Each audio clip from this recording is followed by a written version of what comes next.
The girl talks about another world that exists between the world of people and the world of spirits. The rustling of tall spiritual trees is heard behind. Arriving at the place with a group of children and the main character, the girl points to one of the spiritual trees, and the rustling of the tree is heard along the way. The elven-looking girl tells our protagonist that such trees have a growth limitation and therefore need to be cut down periodically. The girl then gives the protagonist the task of cutting down this tree. Under the rustle of grass, the main character agrees to this task, after which the elf girl thanks the main character, whose name is Eisen. Eisen raises his left hand, which begins to be enveloped in a magical aura and simultaneously casts a spell. Thus he begins to ask for help from the mighty winds of another world, that with the help of words they will give him their power. Waving his left hand, he continues to speak the spell. His words will transform the power into a blade. With his slash spell, he releases the aura from his hand that had been built up during the spell's casting time and cuts the tree with a powerful wave. The force of the wave caused a shock wave that caused a powerful wind to blow. The sound of a slowly falling tree can be heard, causing the children to marvel at the beautiful and incredible sight.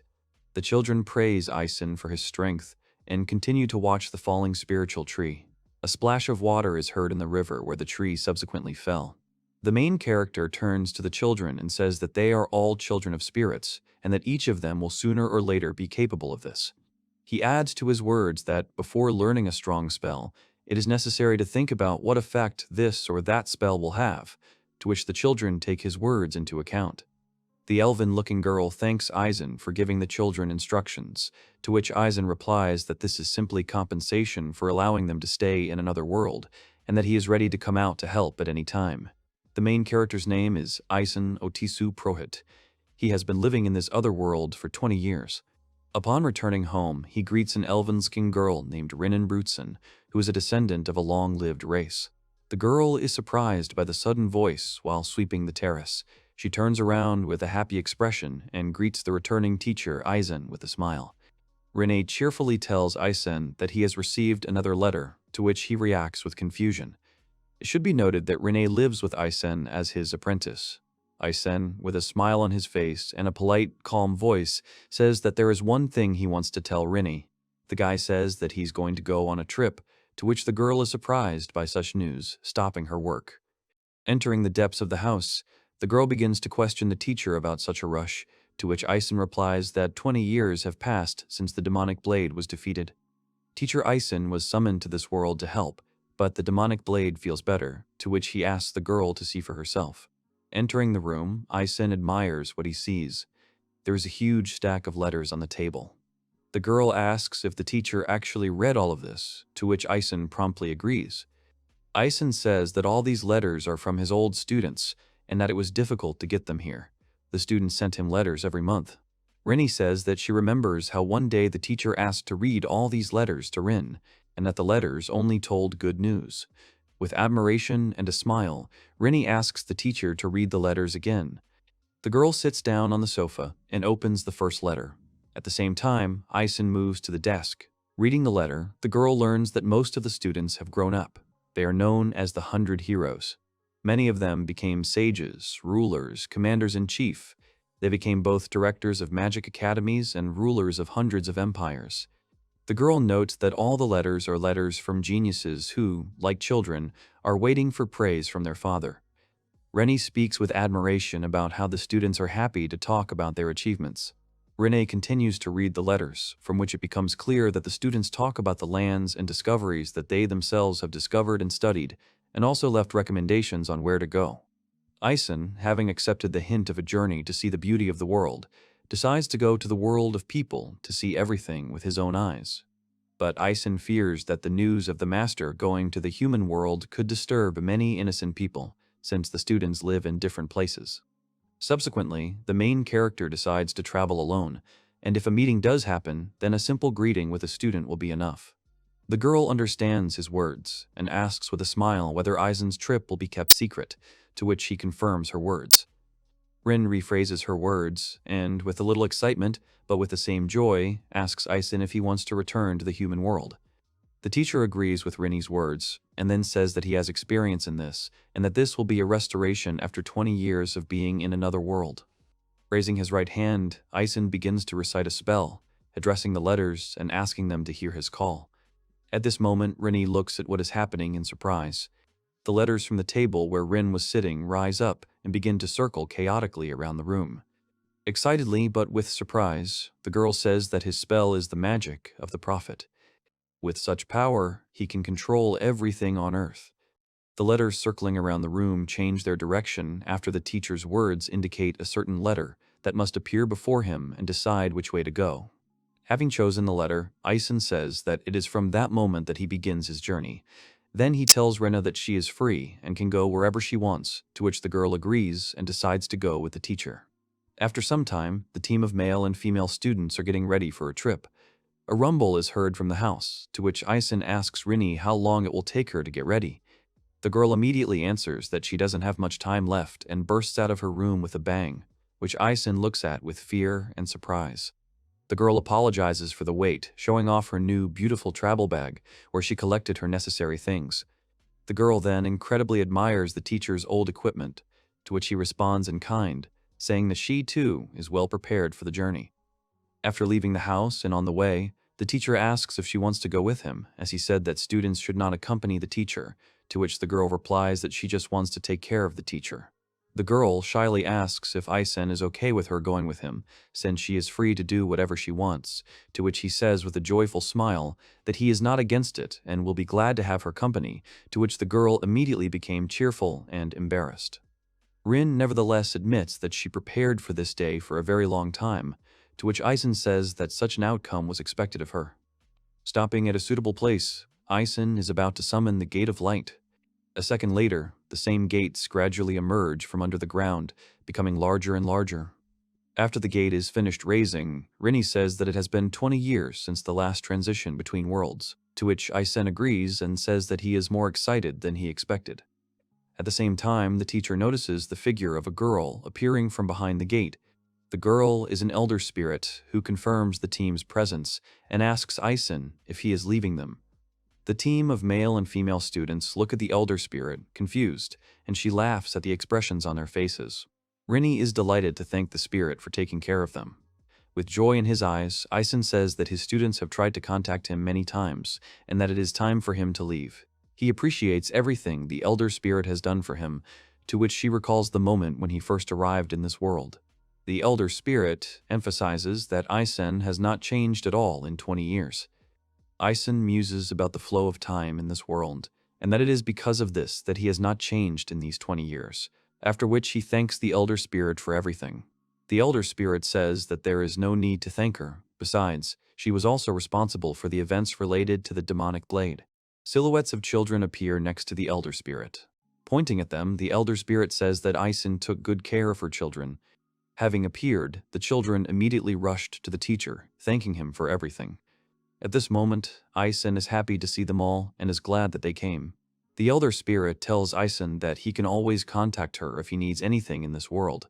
Pointing to the children, she continues that these little spirits will be much stronger by the time they meet again. By extending his hand, Eisen confirms her words and will definitely contact her as soon as the time comes. The elder spirit extends his hand in return, which is followed by a handshake. The children, in chorus and in turns, shout good luck after the departing teacher and her student, and wait for their return, to which the team of teacher and student say goodbye to them in response and promise to see them again. Eisen is determined, thus reminding Rin of their secret return and inviting her to go around the world together, to which Rin agrees with teacher Eisen. The slowly opening gate to another world brings anxiety and uncertainty to Eisen and Rin. They see a bright shining light in the opening doors, after which they step inside and disappear from this world. At this time, in the human world, in the heart of the city of Riga, amazing things are happening. One of Eisen's students, the current king of the kingdom, Duke Dario, is amazed by a group of wizards who are constantly chanting a spell. Bowing their heads before the altar, they offer the magic balls to the altar. Looking at the ritual, King Duke says that after many years they all achieved results, and according to legends, there was once a man called the Prophet, and who had the power to defeat the demonic blade. The tired mages ask in admiration if his words are true, to which the king answers in the affirmative and gives them the right to rest. Having thrown open the doors of the ritual room, he leaves it, thinking along the way about the monthly expenses for the ritual, which eventually brought results. With a smile on his face, King Duke Dario is delighted by the return of Master Eisen. While on the road, he orders his soldiers to search for a man who calls himself a prophet. The king is not sure that this is really his teacher who has returned to the world of people. Reflecting on this, Duke comes to the conclusion that besides him, the prophet, there is no one with such power. Duke remembers the past, how many years ago he received instruction from Eisen. Duke believes that all his achievements are due to him. With glowing eyes, he makes a promise to himself that he will make every effort to find a teacher, and then Eisen will get what he deserves. Among all the students, Duke is one of the most devoted. At this time, not far from the city of Riga, in a forest thicket on the ledge of the mountain, a gate appears, from which Eisen and Rein emerge. They look around and admire the vastness and beauty of this world. Seeing the city, Eisen says that they appeared not far from the city of pioneers. Rinne supports the teacher's words and continues that this city has been there for a long time, but a lot has changed in it. Rinne says she knows a little about this world from the letters of her students, to which Eisen asks how she remembered all of this, to which Rinne marvels that it is all thanks to her race's excellent memory. Rin proudly and enthusiastically says that she remembers all the letters that Eisen gave her to read, so the teacher can rely on her if he is interested in anything. Eisen looks around at the nature and admires it. He knew that the forests had long since recovered, but to see it with his own eyes was a real joy. Turning to Rinne, he suggests that they go to the nearest city. The teacher wants to visit some places in this world, to which Rin cautiously agrees with Eisen's choice.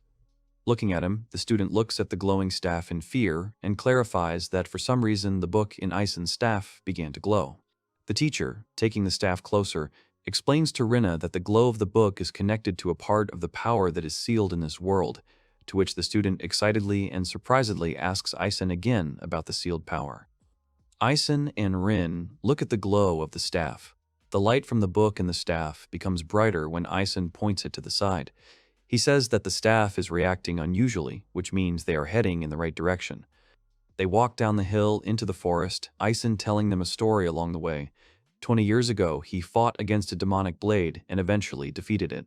As a result, Eisen found himself on the brink of life and death, from where he lost the ability to control his powers. At this moment, Rinne listens to the teacher's story with admiration and is amazed by the beauty of this forest. Eisen has sealed most of his power in various places. When approaching a tree, the bark of a certain part of the tree begins to glow, which reacts to the book and the staff in Eisen's hands. A ball with a bright glow is created in front of Eisen and the tree, which absorbs the power of the tree's bark. Looking at all this, Rinne calls out to the teacher in surprise and excitement. Eisen calms the student down and says that she shouldn't worry so much. A sheet of paper appears in front of them with a glow. Then, inscriptions appear on it, which mean the condition for confirming the removal of the seal. The book in Eisen's staff opens up. Then it snaps shut as a piece of a page flies in. Surprised, Rin asks Eisen if he has his powers back. The teacher confirms her words and points to the last page of the book in the staff. On the left page of the book, there are 2 lines written which indicate that the power-up skill has been learned. Thoughtfully, Eisen nevertheless confirms the return of his powers. Joyfully and admiringly, Rin begins to question Eisen. With particular joy, she says that now, the teacher has become much stronger than before. Laughing, the teacher says that he has become even stronger than she could have thought. He also thinks that the power enhancement skill improves only part of the characteristics and not the whole person.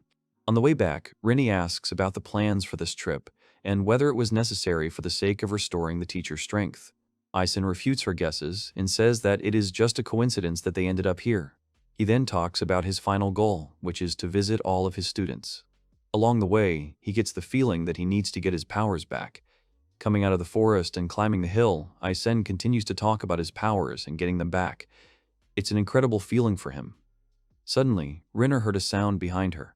Rinne, calmly but cautiously, interrupts Eisen and warns him to be careful. Eisen just sighs and turns around. He says that he noticed them a long time ago. 3 monsters appear from the forest and move towards them. With wooden clubs, with angry eyes and dirty fur, with large fangs and slobbering mouths, low-level beasts, lower trolls, climbed out at them. Eisen doesn't understand why these animals are in the middle of the forest. Rinne calmly, but at the same time angrily, was ready to rush into battle. to which Eisen interrupts her and wants to do everything himself, at the same time testing his strength. The lower trolls nevertheless run out of the forest and angrily head towards the armed Eisen. Growling, these lower trolls get closer and closer to Eisen. The book in the staff begins to turn its pages. Eisen, with a smirk on his face, tells these beasts that they will go to the lower world.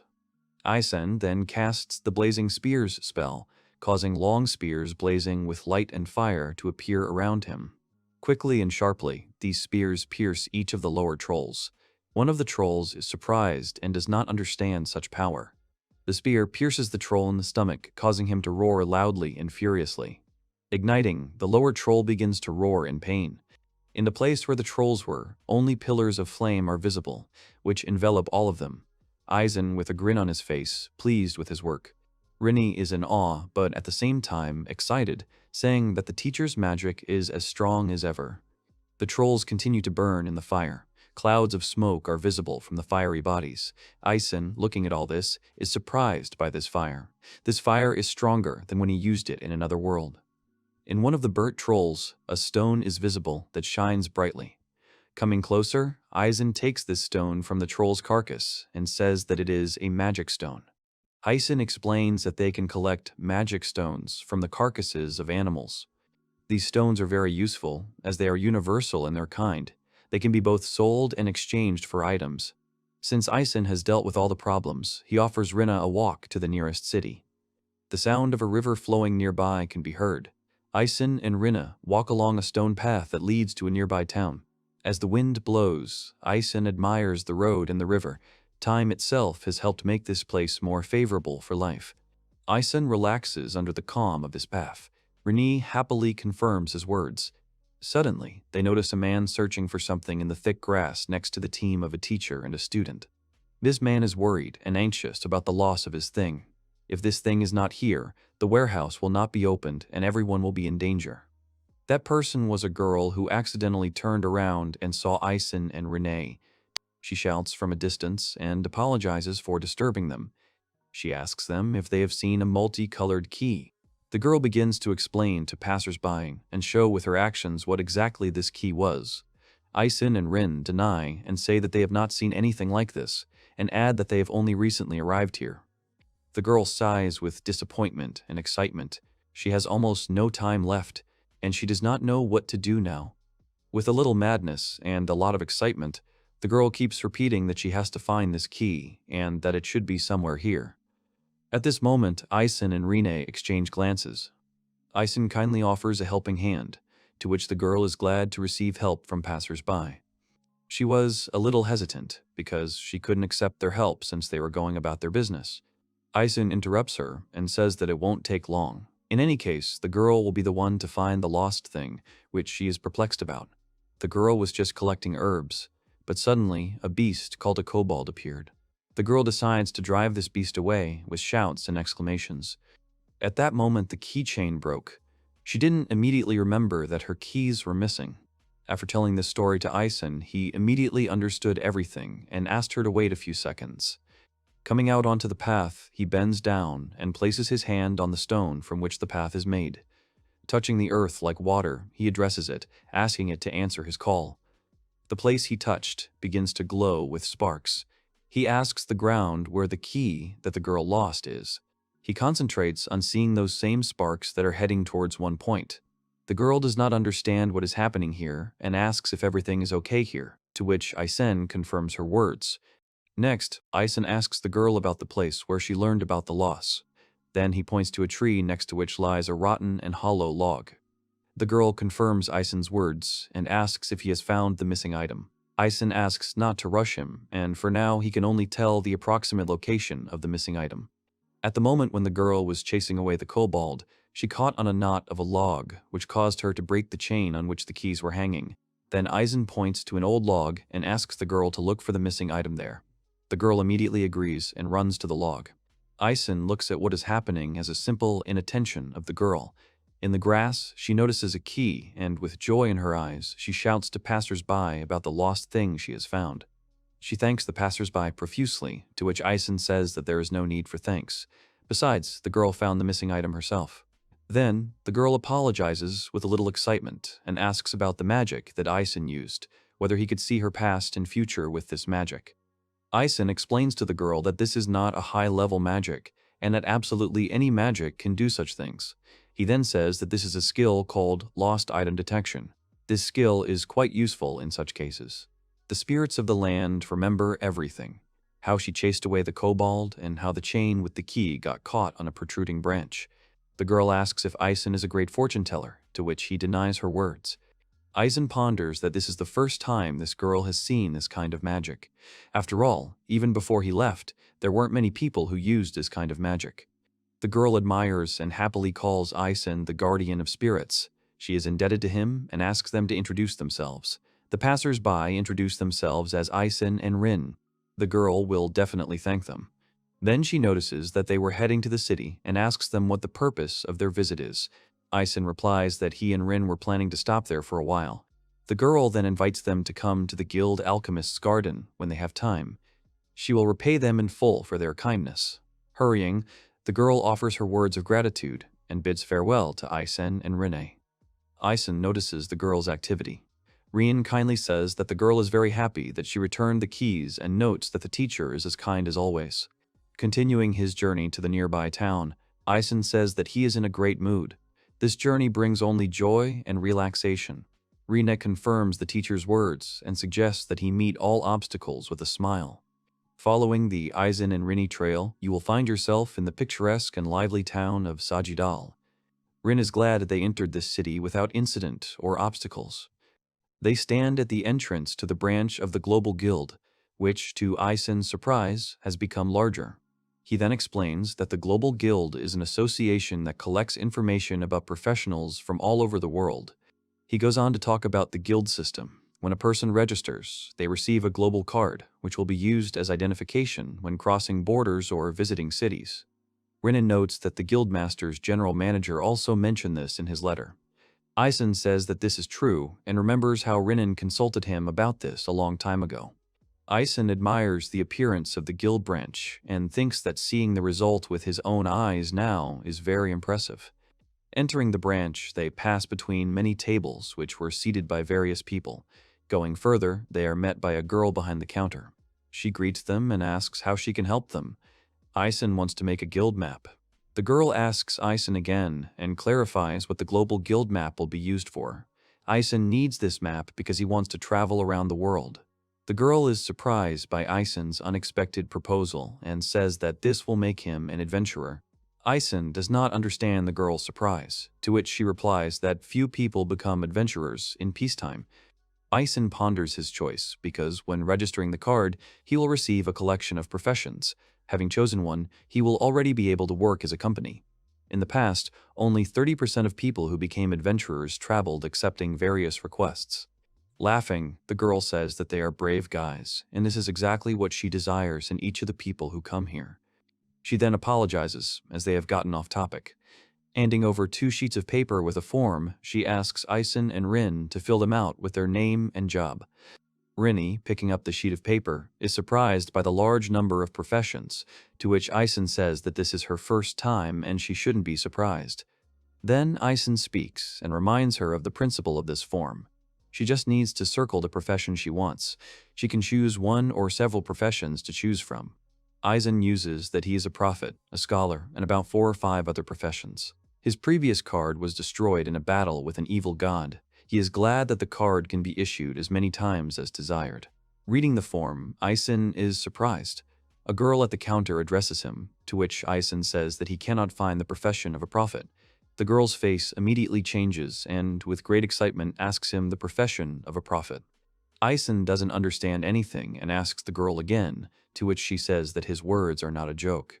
She then explains that the last prophet died 15 years ago. She then adds that all prophets are dead. Eisen confirms the girl's words with a sarcastic laugh. She then adds that if he chooses the profession of a prophet, he will be haunted by the dead, and a reaper will be summoned.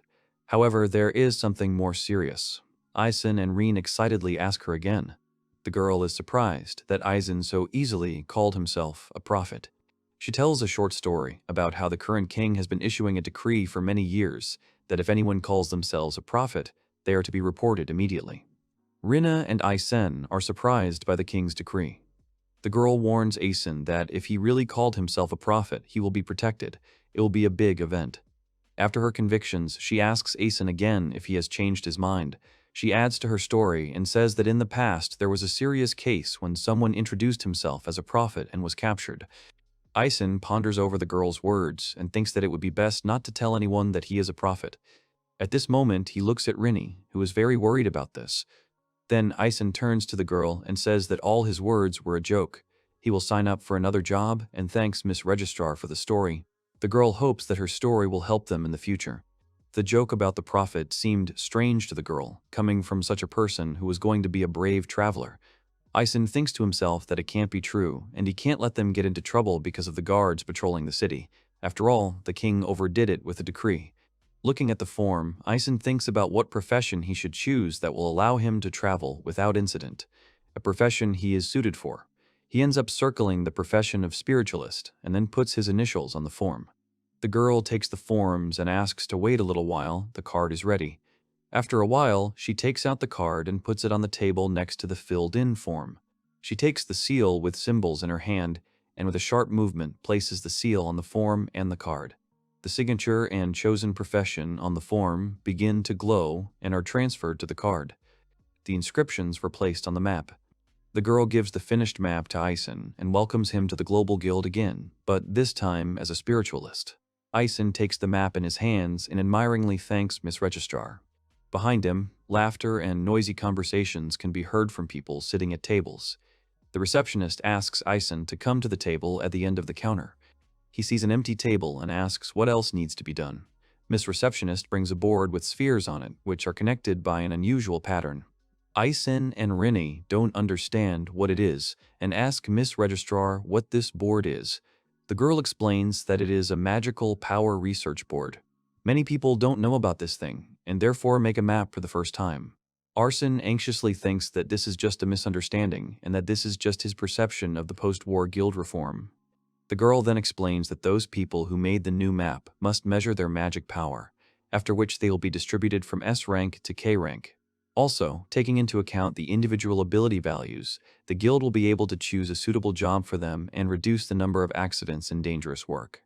Eisen then remembers that one of the letters he received from his students said that his student had invented a tool for measuring magical power that was used in the guild.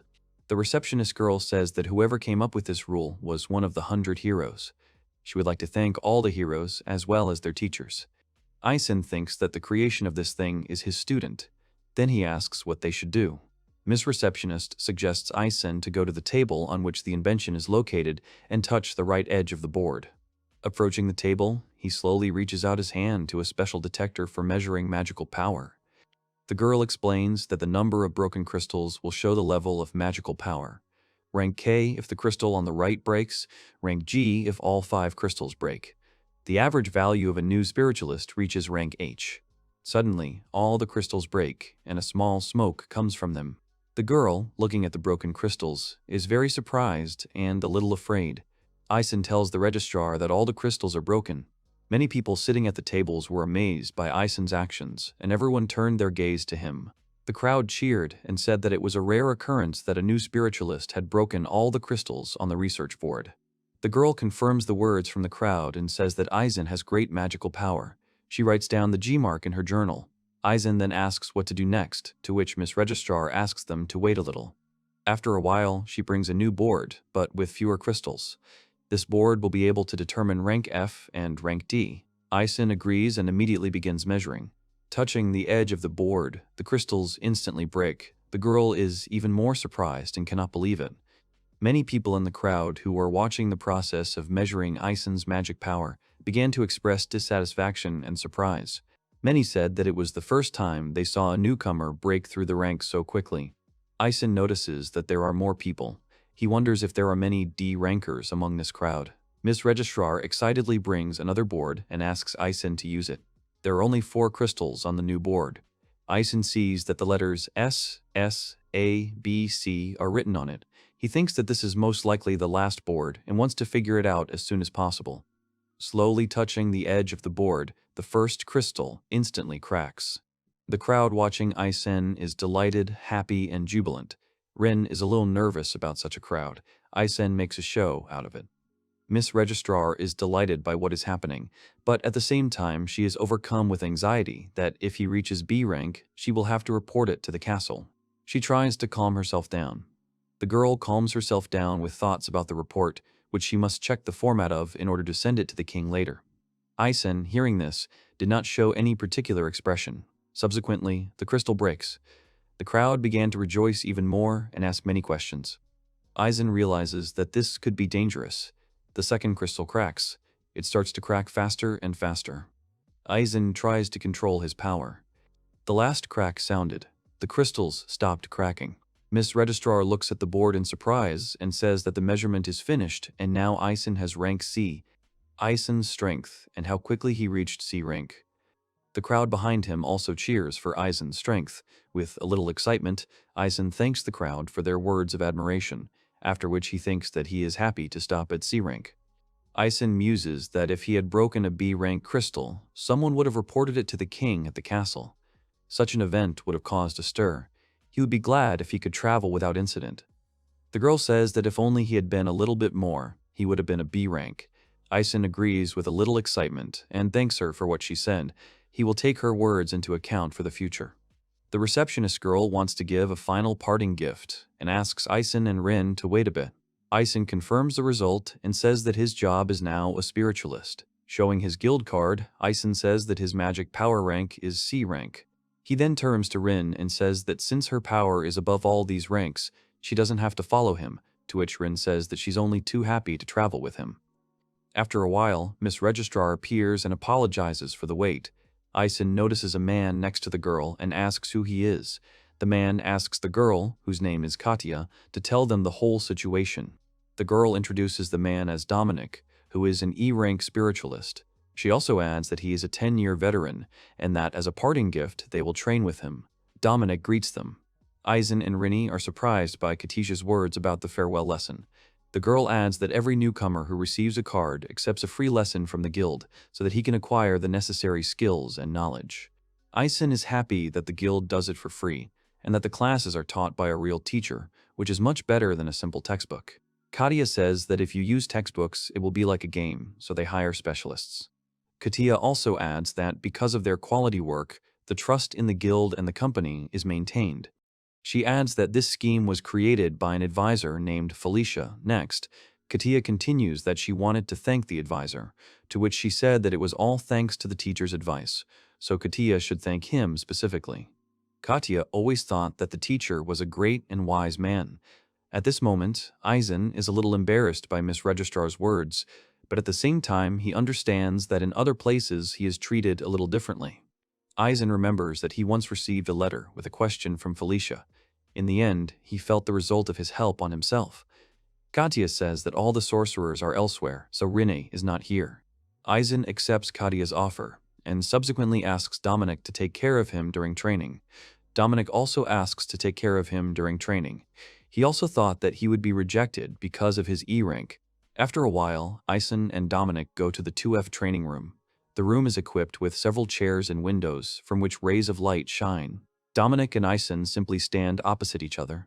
Dominic says that a spirit mage communicates with spirits and also uses their magic and skills, while he reaches for the pouch that is attached to his belt. Dominic continues to talk about spirits, that essentially a person asks for power from the spirits of nature or makes a contract with them in order to always be able to use their power.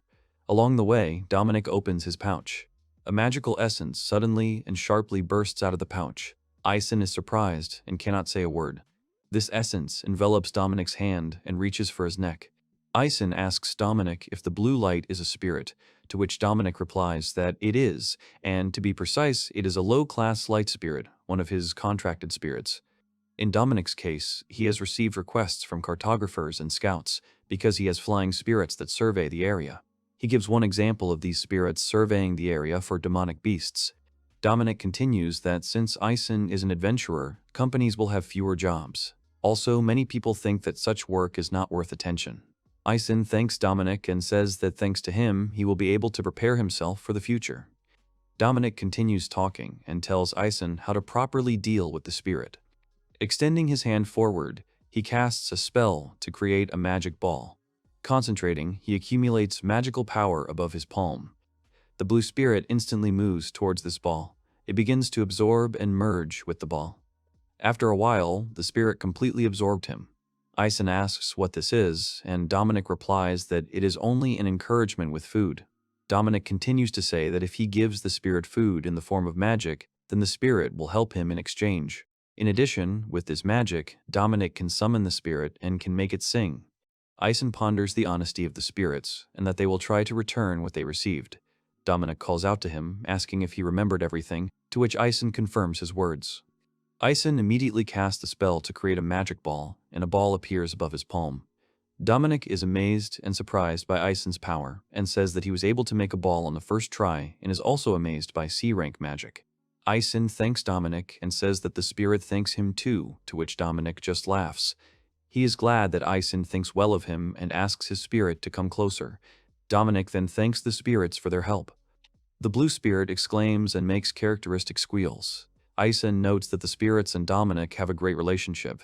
Dominic replies that they have been together for a long time. Eisen then asks Dominic if he is communicating with the spirit. Dominic is surprised by Eisen's words. He continues to say that the spirits talk to Dominic a lot.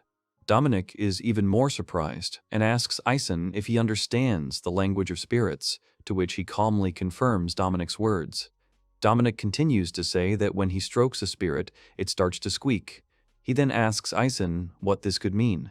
He takes the spirit in his hands, which begins to emit a characteristic squeak. Dominic, perplexed and surprised, asks Eisen what these squeals mean while holding the spirit in his hand. Eisen tells Dominic that he hears the voice of the spirit and that he is grateful to Dominic, that he values him. Eisen continues to translate the spirit's words. The spirit says that it doesn't care how many magic balls Dominic uses. At this point, Dominic is simply perplexed by what is happening.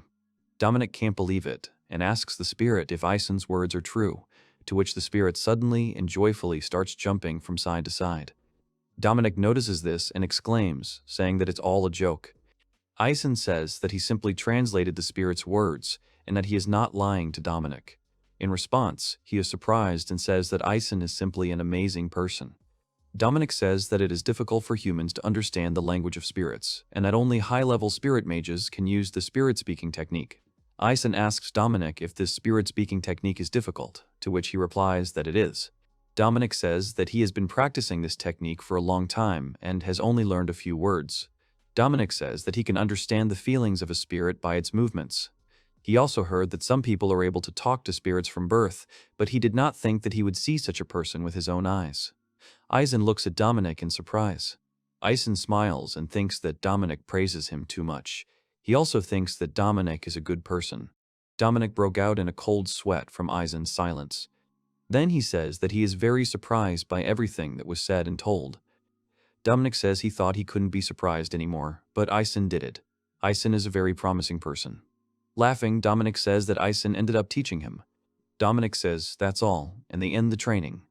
Eisen is surprised by the sudden end of the training. Dominic says with admiration and a smile that Eisen will become a first-class spirit mage.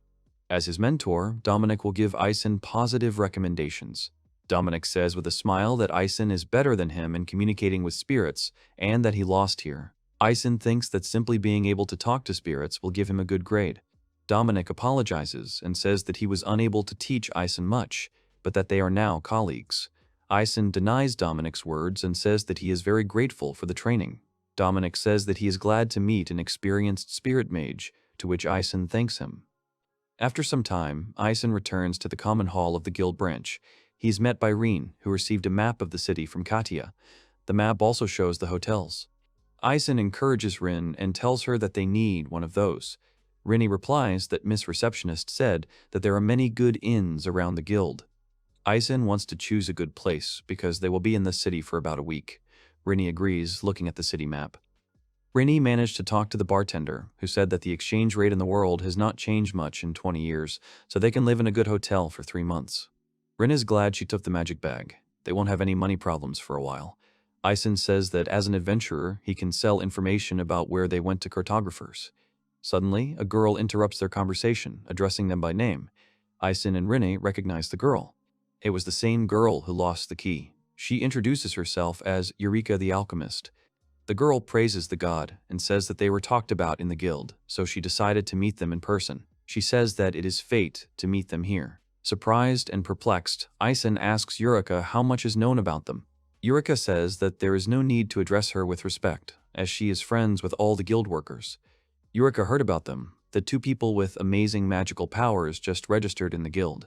Since she had already been helped by such an amazing power, she immediately realized that it was Eisen and Rinne. Eureka then continues to question Eisen and Rinne. She heard that they became adventurers. Eisen and Rinne are surprised, but confirm her words. Eureka then invites Eisen and Rinne to visit her shop nearby in the alchemist's garden. She explains the store's selection, and she is sure that Eisen and Rinne will be able to find something for themselves. Eisen would love to see the shop, but they need to find an inn before they run out of room. Eureka interrupts and says that her shop is also an inn, so she invites Eisen and Rinne to stay with them. Eureka points to a location on the map and says that this is where the alchemist's garden is. Eisen agrees, saying that it is a good place. Eureka says that she will pay for their stay, to which Eisen replies that they can pay for it themselves. Eureka interrupts and says that everything is fine. Since they helped find the key, which is very important to her, she decides to pay for the stay herself.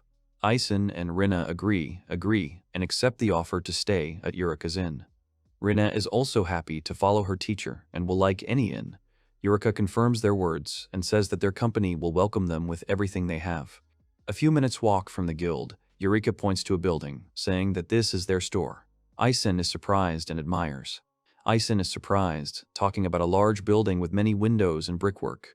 Eureka says that this is the largest store in the city. The entrance has the name of the shop, the Alchemist's Garden, in a golden frame. Entering, they are met by a concierge who greets Eureka, who is the president here. He asks about her health and is surprised by her imminent return. Eureka says that she met someone. Eisen and Rin look at each other. Eisen is surprised by the position of the president, to which Eureka says that she did not tell them. Eureka is the president of the alchemy company Garden of Alchemists. She also introduces herself as Eureka Griffon. The ceiling of the hall of this store has large chandeliers that illuminate each of the tables. At one of these tables, Eisen and Rinne are sitting on a sofa. The concierges are talking among themselves and discussing the spirit mage who helped the president. One of them notes that the spirit mage is a newbie and says that there was a rumor that two amazing people came to the guild. One of the concierges notices the president's strength, as well as her slight carelessness. He is also curious about how exactly the spirit mage helped Eureka. He is also interested in the rumors about the spirit mage. Eisen looks at them and reacts silently. Rinne notices that this situation is becoming similar to the one in the guild. Eisen confirms her words and says that he is amazed at how quickly rumors spread. After a while, Eureka comes to them with an older man who is dressed in a tailcoat and has a monocle on his eye. She says that the room will soon be ready and asks Eisen to talk to her. Eisen immediately agrees to talk. Addressing Eureka as the president of this shop, he asks why someone like her would be outside the city walls. Eureka explains that she was looking for special herbs for negotiations.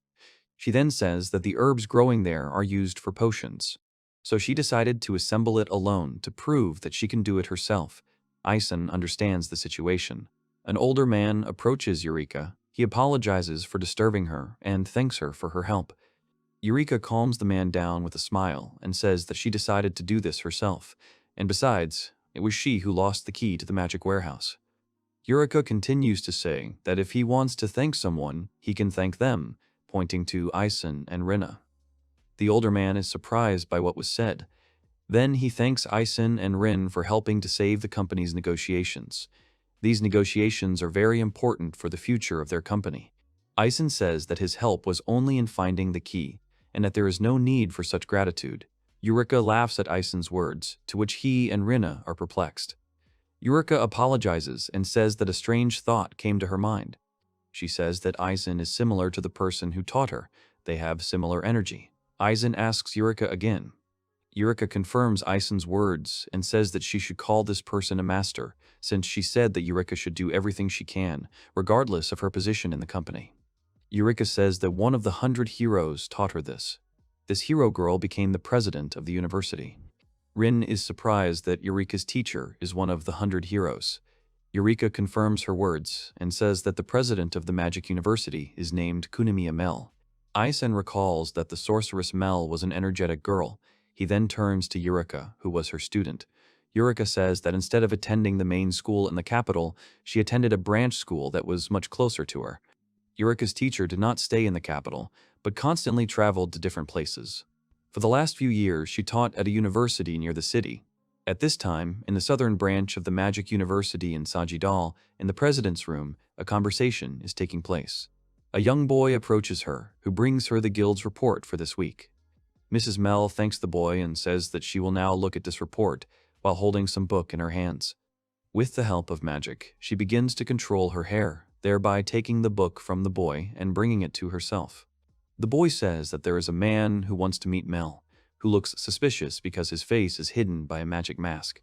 Miss Mel says she knows him and asks the boy to let him in. A loud slam of a foot is heard on the floor. A man in a cape with a very sinister look enters the room. Mel recognizes the man calling him by the name of Duke. Duke takes off his mask and says that he worked nearby, so he decided to come visit. Duke wants to tell something about the teacher Eisen. The cherished wish of all Eisen students will be fulfilled. Duke says that they have been doing daily fortune telling lately and recently learned that a powerful prophet will appear in this world. Mel, exclaiming and surprised, thinks about the return of teacher Eisen, but Duke upsets her, saying that he is not sure that it is really teacher Eisen. He also says that he does not know when his return will happen. They do not know the details. Mel is upset, saying that Duke's precision reminds her of the master's level of precision. But, be that as it may, those people who have the ability of a prophet are invaluable people. Duke says that they gave special instructions to the guild, so they are preparing to meet the teacher. Mel says that she needs to finish her work so that she can greet teacher Eisen. Looking out the window, Duke starts talking about the job. He heard that Mel is a teacher for the Global Guild in Pioneer City. She confirms his words and says that being a teacher is quite difficult, but at the same time, fun. She has a weekly report on how many specialists of each rank have appeared in the city guild. Duke can check each occupation and rank. She says that this season has a pretty good rank performance. This rank season has a lot of D and a few E ranks. Duke is pleased with the fact that more and more people are willing to work for the good of the capital. Mel confirms his words, but there is also bad news. The fact is that over the past few months, the number of monsters around the city has increased. Mel says that they have a lot of guys with high physical strength, but they have few mages. Duke thinks about Mel's words. He then says that this whole situation could lead to a decrease in public safety. He also gives Mel a task to return to the capital. She should consider sending professional mages on this mission. Mel approaches Duke, after which he suggests sending him a report in letters. Duke would like to write a letter to teacher Eisen. Mel understands his feelings, but then says that it would be much better if Eisen himself came to this place. Some time later, at dawn, Eisen notices something strange. He looks at Rinnie and thinks that Rinnie usually gets up much earlier. At this moment, Rinnie is fast asleep on the bed, hugging the blanket to her body. She has a very sweet dream about her teacher. She mumbles in her sleep that she is warm. Eisen silently looks at the beautiful sleeping Rin and lets her sleep a little more. After a while, Rin wakes up from her sleep. She yawns, wiping away small tears from her sweet sleep. Eisen greets her with a smile. At this moment, Eisen was sitting at the table in the bedroom. Rin was still recovering from her sleep, and after some time she apologized for oversleeping. Eisen says that she shouldn't apologize to him. Approaching Eisen, Rinna denies the teacher's words. As Eisen's student, she should take care of him, but in the end, she let herself go. Eisen says that she shouldn't blame herself, to which Rin replies that after reading the letters, Eisen will understand how much the students worry about him. Eisen says that Rinnie was very tired from yesterday, and that her biological clock was very messed up from traveling all over the world. Rin answers and turns to Eisen and says that he travels using magic power. Rinnie says decisively that she will get up at the same time as the teacher tomorrow. She notices the teacher's great endurance and therefore wants to adapt to it. Eisen muses about gaining physical strength and that Rinnie will be able to do everything possible with it. The teacher notes that Rinnie is fully awake. Eisen invites Rin to go for a walk around the city after breakfast. Rin immediately agrees and, in return, offers to go on their little trip. Eisen laughs and confirms Rinnie's words. They will go sightseeing in the town of Sajdale together. After a while, Eisen and Rin go out into the city. They find themselves on a street with stalls. The chatter of sellers and buyers can be heard around. Eisen approaches one of the material stalls and looks at it all thoughtfully. At this time, Rin approaches a flower stall and admires the beauty of the various flowers. Then Rin notices a counter with natural juice. She turns to the teacher and says that this is juice from special fruits of Pioneer City. After buying, Eisen and Rin taste the purchased drinks. They both admire the incredible taste of freshly squeezed natural juice. Eisen and Rin continue walking around the city. They visit the stables, where Rin frolics with the horses. They also visit the main statue in the city. The sun is bright and warm in the sky. After a while, they climb up to the roof of the alchemist's garden shop. Rin admires the beauty of the city from the rooftop. Eisen confirms Rin's words and says that it is peaceful and the scenery is impressive. Rin is glad that Eureka opened the roof for them. Eisen looks at the hall and says that the Magic University should be visible there. Rin asks Eisen about the Magic University again and clarifies that Mrs. Mel is there. Eisen says that Mel is a great sorceress and that he wants to introduce Rin to her. She is surprised and then happy about the offer. Eisen says that good connections never hurt. Rin, after Eisen's insistence, agrees to meet. She would be glad to meet and get to know her. Suddenly, Eisen's attention is drawn to a sound. The sound is the gong of a bell. Rin says that the bell of the Global Guild announces the arrival of midday. She learned this from one of the letters. Looking at his pocket watch, Eisen realizes that traveling around the city takes too much time. Eisen offers Rin to have lunch at the guild, which she agrees to. She also says that there are some dishes that are served exclusively at the guild. Entering the guild's dining room, they are served steak, sliced with a side dish of baked potatoes with vegetables. There is also a tomato and cabbage salad nearby. Eisen says that the meat and vegetables were simply wonderful and clarifies that the description of the dish's taste was accurate, as in the letter. Rin says that in one of Mel's letters it was written that there is fertile land nearby on which there is a farm. Eisen is very glad that he came to this city and says that this is the best part of the trip. A voice is heard from behind, greeting Eisen and his student. It was Katya. She is glad that they are still in the city. Eisen asks if she is the guild registrar. Katya confirms his words and is glad that they came here. Then she asks for help from Eisen and Rin. They listen to her warily. Katya explains that a wind spirit is making noise in the farmland and that their powers are not enough to fight it. She then says that only a spirit mage can deal with the spirit. She explains why she and they need Eisen's help. He says it's an emergency and they must act without delay. Katya explains that farmland and gardens will be destroyed by the wind spirit and innocent people may also suffer. She adds that there are no casualties among the population yet, but everything can change. Eisen thinks and ponders her words. He thinks that all the students at the Magic University are very talented and it would be bad if something happened to them. He says that they will definitely help. Katya exclaims happily and says that this request is specifically for C rank. Eisen will try his best to the best of his ability. Rin is going to help the teacher. Katya, walking up the stairs to the second floor, thanks Eisen and Rin. She then asks them to follow her. She says that she will introduce them to a person who will explain everything to them. They go up to the second floor and enter the reception area. There they are met by Dominic, who immediately recognizes Eisen and Rin. Eisen greets Dominic. Dominic says that it is a great honor to work with them. As they pass, they enter the room. At this moment, Katya closes the door with a creak. Eisen says that his skill allows him to communicate with spirits and asks Dominic to take care of them. Dominic confirms Eisen's words and hopes that everything will work out for them. Dominic thinks that this is not a very pleasant task. Eisen chuckles a little and asks Katya if she can tell him the details. Katya, holding a map in her hands, says that now she will tell everything.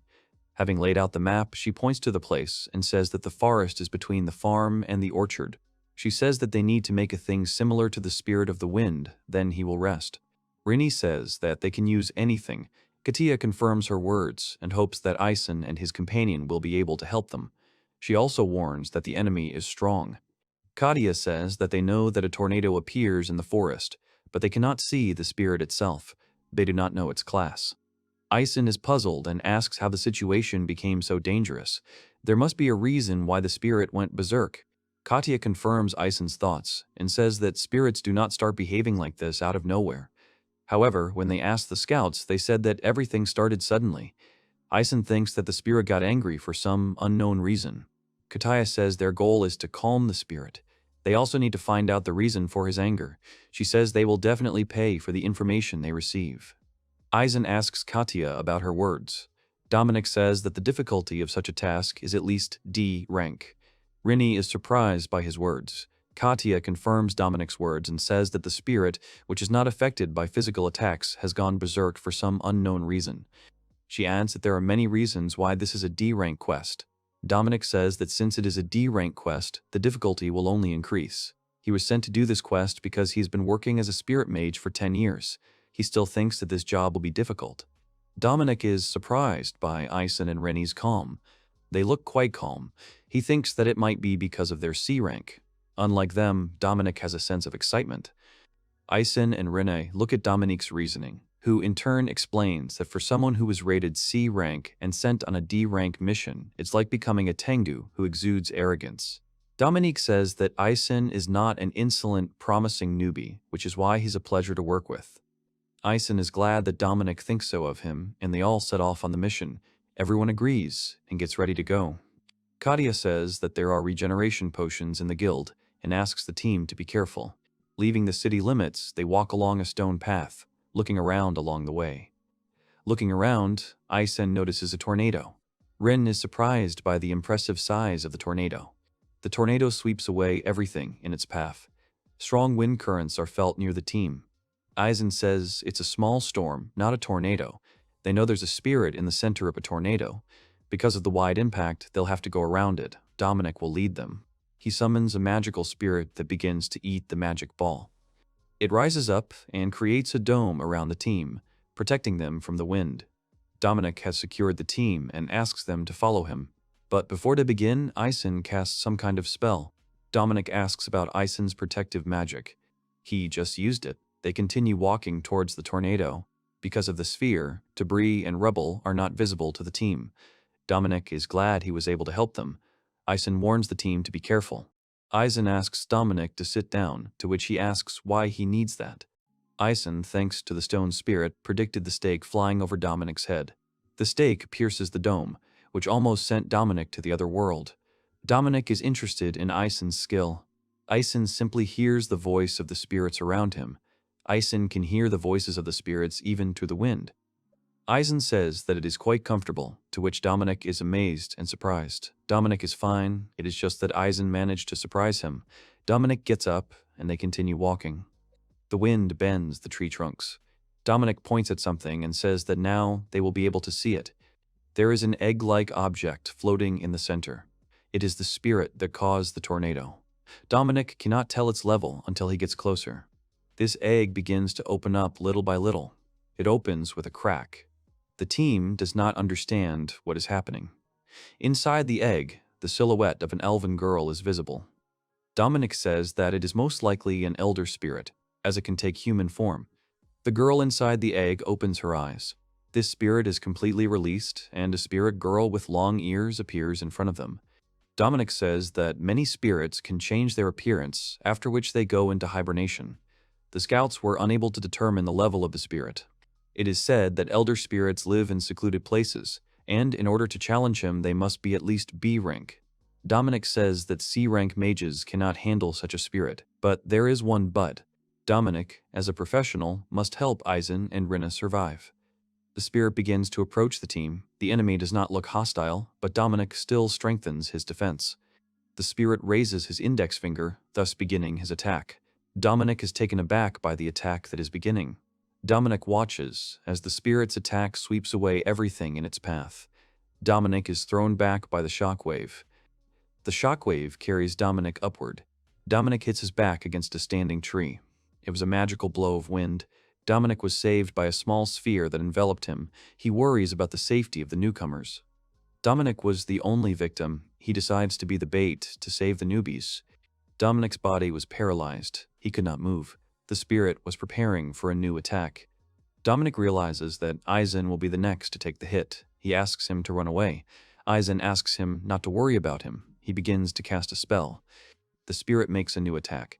The shockwave moves towards Eisen. He swings his staff. He cuts the shockwave in half. Eisen holds a staff in his hands that glows with sparks. Dominic looks at Eisen in surprise. Eisen asks about Dominic's health. Dominic says he is fine.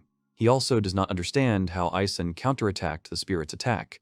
Eisen says he used a little magic. Eisen used prophecy magic to transform his staff into something that could cut through a powerful shockwave with a single blow. This was followed by another shockwave. The spirit is very surprised and asks many questions. Eisen suggests the spirit to continue in the same spirit. Surprised, the spirit continues to attack. Wave after wave, Eisen cuts through each one. He swings his staff, which instantly cuts through the wave. With a serious look, he cuts through the last shockwave. Debris and shards of earth fly in all directions. Some of them fly at Rin, who instantly cuts them into pieces. She was protecting Dominic, who is amazed by what he sees. Dominic is surprised that Rin is used to fighting in close combat. Rin confirms his words and is amazed by the master's skill. Dominique can no longer do anything against the spirit. Their attacks will be useless against such a strong spirit, as only A-rank adventurers can fight her equally. Eisen says that they should not fight her. Dominic doesn't understand and says that Eisen really wants to talk to her and says that it's too risky. He warns Eisen that the situation could become much more serious if he accidentally offends her. Eisen will figure it all out, or at least try to figure it out. He gradually approaches the hovering spirit. He greets her and wants to talk to her. The spirit gradually descends lower. She looks at him in surprise. She rubs her eyes. The spirit points its finger at Eisen. He confirms his thoughts about the intelligence of the spirit. The spirit has consciousness because her eyes show that she is intelligent. This spirit looks at Eisen with an evil look. At this point, Rin and Dominic approach Eisen from behind. Dominic thinks that the spirit is upset and, just in case, he can distract the spirit so that the newcomers can escape. The spirit says that human language irritates her. She will not answer unless Eisen speaks to her in the language of spirits. She recognizes Eisen as a prophet. Eisen confirms her words. The spirit turns out to be a big fan of Eisen. He doesn't understand how she knows him. She says that Eisen is popular in the spirit world. He can't believe it. The spirit says that he is a hero, and many love him. Her mentor is a relative of the departed Emperor of Spirits. The mentor constantly took care of the other spirits. Eisen has never heard anything like this. He confirms that he defeated the evil gods, but did not become a hero to the spirits. Eisen was in another universe, not the spirit world. The spirit was half asleep and did not immediately notice Eisen. He compares her to a cat. Dominic asks about the situation, to which Eisen tells him not to worry and asks to give them a little more time. The tornado continues to act. The spirit heard that the language of spirits is difficult, but Eisen speaks it easily. The spirit speaks. The prophet's job is to use this language, and he is quite good at it. Eisen does not understand why the spirit creates such a strong wind. The spirit does not understand what wind is being talked about, since this breeze is only warning people. Eisen says that for her, it may be a simple breeze, but for people, it is a strong hurricane. Eisen speculates that the perception of reality differs among different spirit races. If a spirit wanted to attack him, it would have done so long ago. He does not understand why the spirit needed to warn people. The spirit says that there are demonic beasts in the forest that spread miasma. She goes on to say that miasma is a special magical power that strengthens demons. It is because of this miasma that the evil god changed his body. Thus he scattered his flesh all over the world. The spirit asks Eisen if he knows of other places full of miasma. He confirms her words and says that some demonic beasts ate these pieces of flesh. The spirit understands everything. After eating a piece of God's flesh, an organ is created in their bodies that produces miasma. The spirit was given the task of protecting the population from demonic beasts, so she created a light breeze. Eisen understands the appearance of the tornado. He asks the spirit to tell him all the details about the demonic beast. This beast looks like a mole with a big horn. It also has long claws. It is called the horned mole. It is not strong and usually hides underground. Since the spirit is not very accurate in attacks, she cannot defeat it. If it is defeated, the miasma will disappear. Dominic is surprised that Eisen can speak with a higher spirit. He doesn't know what they're talking about, and confides in Eisen. The spirit grabs his forehead, which causes Dominic to worry. At this point, the spirit says that she is tired of sending attacks that are useless, so she decided to take a break. Eisen understood why she is walking around here. Rin calms Dominic down and asks him to rest, entrusting the work to Eisen. The tornado is still raging. Eisen asks the spirit to remove the hurricane, then he will deal with the magical beast. Eisen's help. Eisen's help. He says that his help will help both people and spirits. The spirit says that if he can't defeat the beast, she will create a hurricane again. Eisen agrees and begins to work. The spirit will definitely thank him when he does the job. She flies up and says that she would like to chat with Eisen some more. Then she says goodbye and flies into the sky. The hurricane disappears along the way. Dominic is disconcerted. He has never seen such a strong spirit. The spirit disappears into the sky. Dominic admires Eisen for making the spirit leave simply by talking to her. Eisen says that he did not drive her away. The Supreme Spirit gave them a task. He then explains to them what happened. Rennie and Dominic listen attentively to Eisen's story. Dominic thought wrongly about the spirit. Eisen says that the storm was indeed a threat. Dominic feels better at his words. Dominic says that their opponent is a D rank, to which Eisen laughs, saying that beasts are also divided into ranks. All demonic beasts are strong in their own way. This mole is a D rank. Eisen and Rin are both C rank, so this is a worthy opponent for them. Dominic offers his help. Eisen says that he was the one who took the task from the spirit. Dominic wants to be a little useful, since he previously left all the work to Eisen. Something is bothering Rin. She looks carefully towards the forest. Eisen says that there is no need to look for the animals, because they are already here. Rennie gets into a fighting stance and confirms Eisen's words. A large horned pier appears deep in the forest. Next to him, other horned moles crawl out from under the ground. Eisen and Dominic notice the horned moles in the back of the boss. They are already heading towards them. Dominic rushes to fight, as some of them are CU rank, and he is confident that he can handle them. He is stopped by Eisen. Dominic does not understand his actions and says that the higher spirit can create a hurricane again. Eisen confirms his words. The team is standing in the middle of an open area, surrounded by forest. Eisen says that there are many more animals here. Then he starts to knock his staff on the ground. Dominic doesn't understand anything. Claws appear from under the ground, and then horned moles appear. There are at least 20 of them. Eisen suggests that they multiplied due to the miasma. The miasma actually speeds up the reproduction process, so the team will have to fight 20 C rank beasts. Dominic suggests that they take out the boss. If they do that, the rest of the monsters will be put to rest. That would be a good idea. Gradually, the horned moles head towards the team. Dealing with the boss seems like an impossible mission. The team does not seem like a threat to the beasts, so they go without hesitation. Dominic says that these animals are very strong. They are gradually moving towards the team. Eisen asks Dominic and Rin to get ready. The beasts begin to advance. The team awaits the attack. Dominic does not understand how Eisen was able to find out their movements. She begins to gather magic above her palm, after which she uses the Spirit Light bullet spell. Several bullets hit one of the animals. The other animals dodge and run in different directions. One of them stops and attacks Dominic with a roar. Eisen saves Dominic and inquires about his health. After which, Dominic notices that another beast is attacking Eisen from behind. A couple of swings of the blades and the enemy is defeated thanks to Rin, for which Eisen thanks her. Renee knew that Eisen could handle it alone. He thanks her for her help. She likes the serious teacher. Dominic is interested in Renee's close combat. She knows how to fight, more or less. She asks to leave the horned moles to her. In the end, it was not necessary. The boss is very wary. He starts digging the ground. In fact, the boss is ordering the moles to flee by creating vibrations. Eisen must get rid of them before they escape. He begins to cast a spell. This spell is called Wind Blade. A second later, the blade cuts through the animals and trees, as well as the boss. Dominic is surprised. He has never seen such strong magic. All the cut trees fall with a crash. The carcasses of animals are also visible. The source of the miasma is completely destroyed. This spell is much stronger than the tornado of the Supreme Spirit.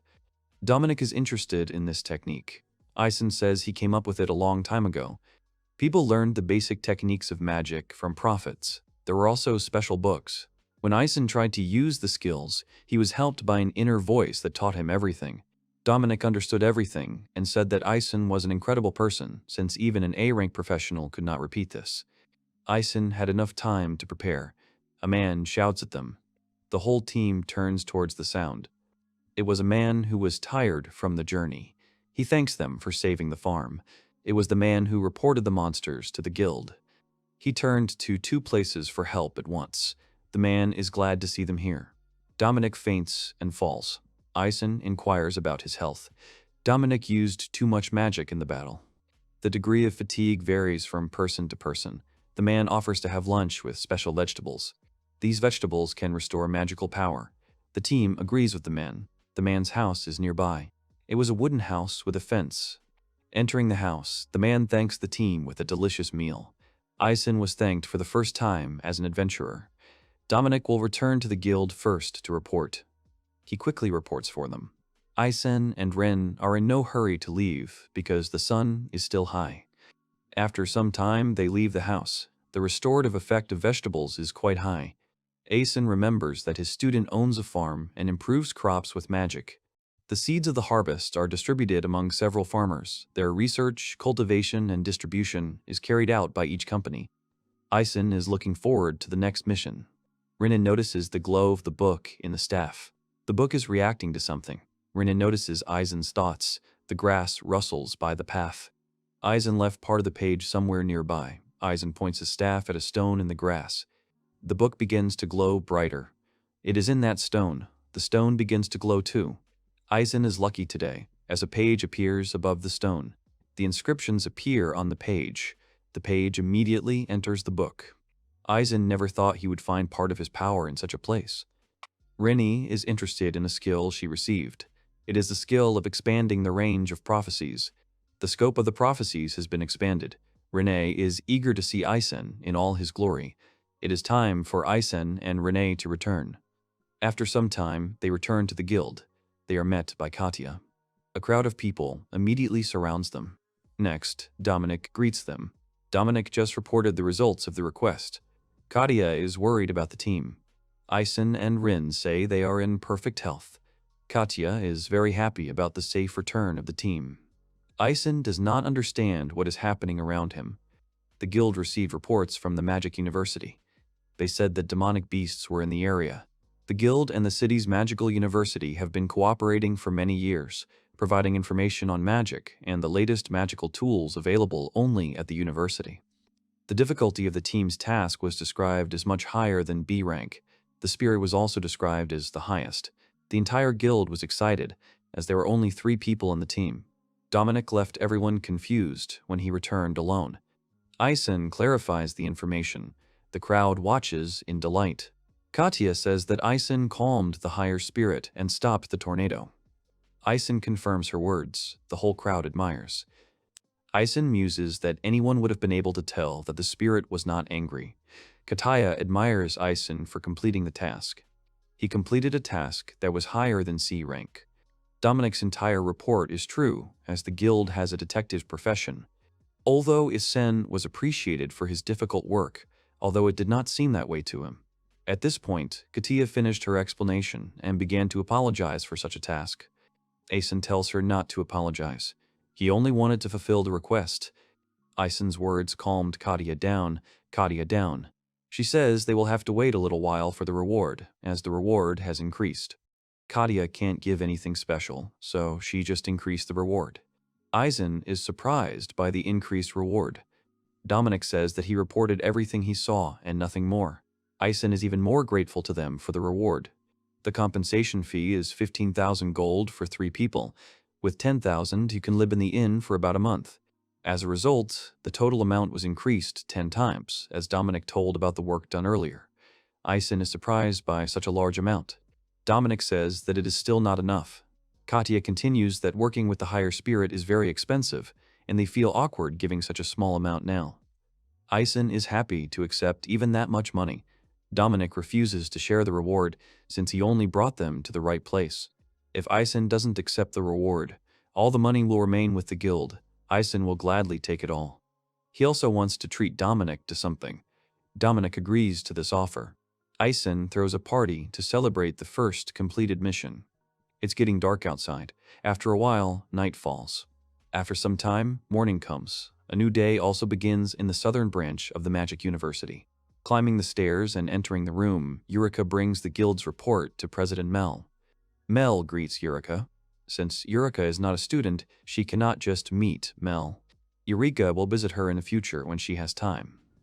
Eureka has good connections in the guild, which is beneficial to Mel and Eureka. Eureka compliments Mel's hair, to which she thanks her.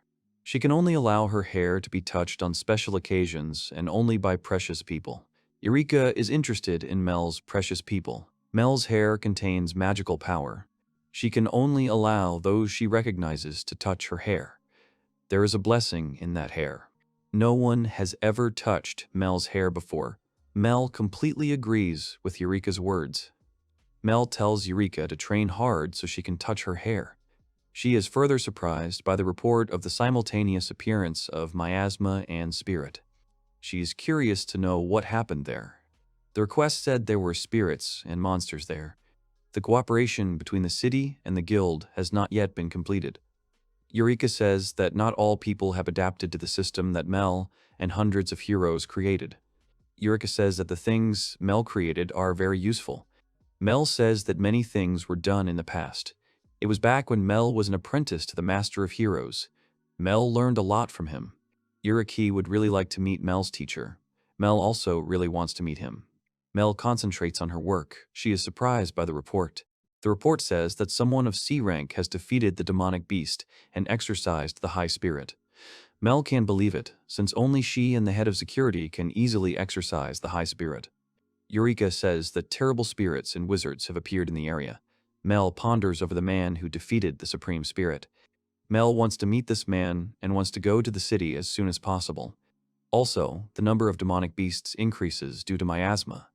Eureka says that the amount of alchemical materials has decreased dramatically and the hunger of the horned moles has increased. The horned moles also eat the food of other monsters. Therefore, the demonic beasts begin to look for food. Mel says that the demonic beasts will target people with magical powers. She should be careful. Mel and Eureka ponder the effectiveness of the messaging between the town and the school. A few days later, Eisen and Renee are just walking around the city, taking in the sights. It turns out to be a real adventure for them. They are attacked by a demonic monster. Eisen lifts small rocks into the air and shoots them at the monster. They can easily deal with this monster. Then they sell the magic stones to an alchemy company. They had a busy day. Sometime later, one morning in the alchemy garden, Eisen and Rin were thinking about the places they had seen. Eisen suggests leaving the city today. He wants to go south. He then asks Rin where she wants to go, to which she replies that she will go where the teacher goes. On the way, Eisen wants to drop by Mel's university. Eisen is always worried about someone. Rin is often asked about this. She always tells them that it is the nature of a teacher. Eisen would like to get along with all the people of the city. They are going to greet Eureka, as they are leaving soon. They approach the reception desk. They are asked to wait, as they want to sign a contract with them. Eisen and Rin want to drink another cup of tea. The tea was steaming. Suddenly, a man in a tailcoat disturbs them. The man introduces himself as Eureka's secretary and says that Eureka is currently on her way to the Magic University and that she will return tomorrow. He apologizes. The secretary can accompany the team to the university since he himself needs to go there. Eisen and Renee agree. Eisen as Rin agree. Eisen asks the secretary again, which he will be only too happy to help them with. A carriage was already waiting for them outside. It would take less than an hour to get to the university. Eisen was grateful for the quick preparation of the carriage. At this time at the university, the girls from the broadcasting department come to Mel. The magic speaker's setting is perfect. The girls did everything faster than Mel expected. The girl says that more than 30 people have already gathered in the auditorium. Mel is as popular as she was in her student days. Mel is very happy about it. Suddenly, Mel is distracted by a report from the guard tower. The captain of the university guard is waiting for her. They have noticed strange magical fluctuations. They cannot find out the details. Mel looks at the window and wants to check the situation herself. The captain decides to go to the guard. Mel opens the window. She doesn't notice any deviations, but still decides to check. She takes the staff and goes to the window. She casts a detect magic and threat spell. She launches a magic ball, which flies out of the window and flies in a southerly direction. They will immediately notice deviations if it is magic. Eureka has never seen a magic detector. She is amazed by Mel's power. Mel can use this spell as a normal skill. Eureka continues to admire Mel's power. In the end, she didn't succeed. At this time, traces of some monster are visible in the field. These traces continue to go.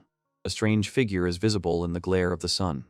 The magic did not stop and flew over the field near the university, and Mel, continuing to stand at the window and watch, told Eureka that even if she said so, the range of detection magic was enormous. Eureka excitedly asked if the master of the university president Mel was really a prophet. Rose replied that in the normal detection ability, her master was better than her.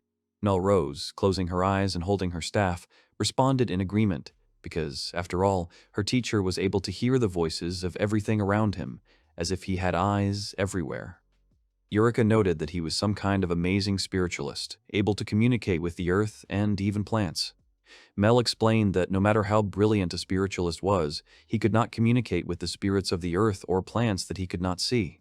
As the girl's background detection magic flew past the illusion, Eureka asked in surprise that even in an open field like the one on the outskirts of the pioneer town, they were unable to see or talk to the lower-class spirits.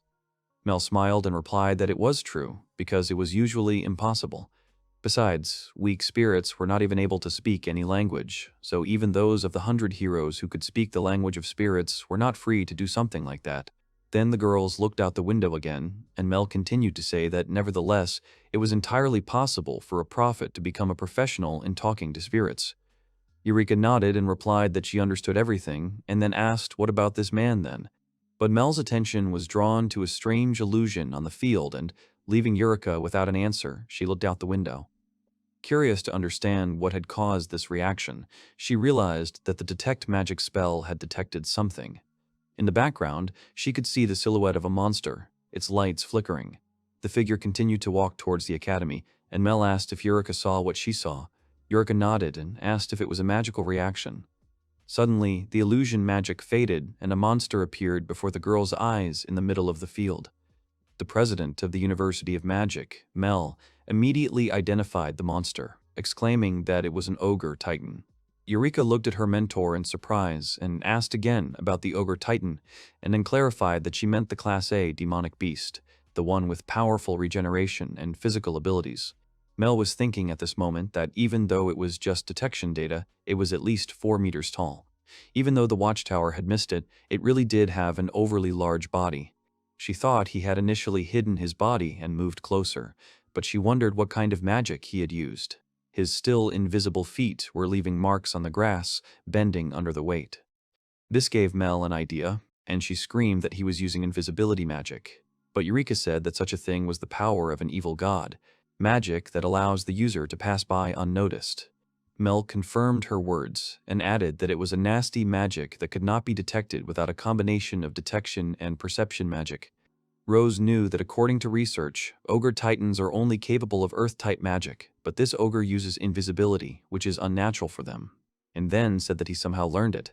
Miasma does more than just increase the beast's strength.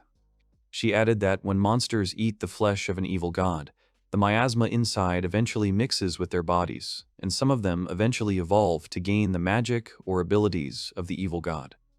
The ogre titan raised his hand, shrouded in dark magic.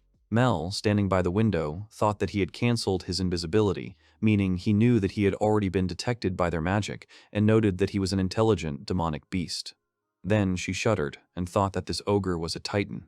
Maybe he had learned other spells from the flesh of the evil god. At that moment, the dark magic around his raised hand summoned a pile of shattered crystals above his head.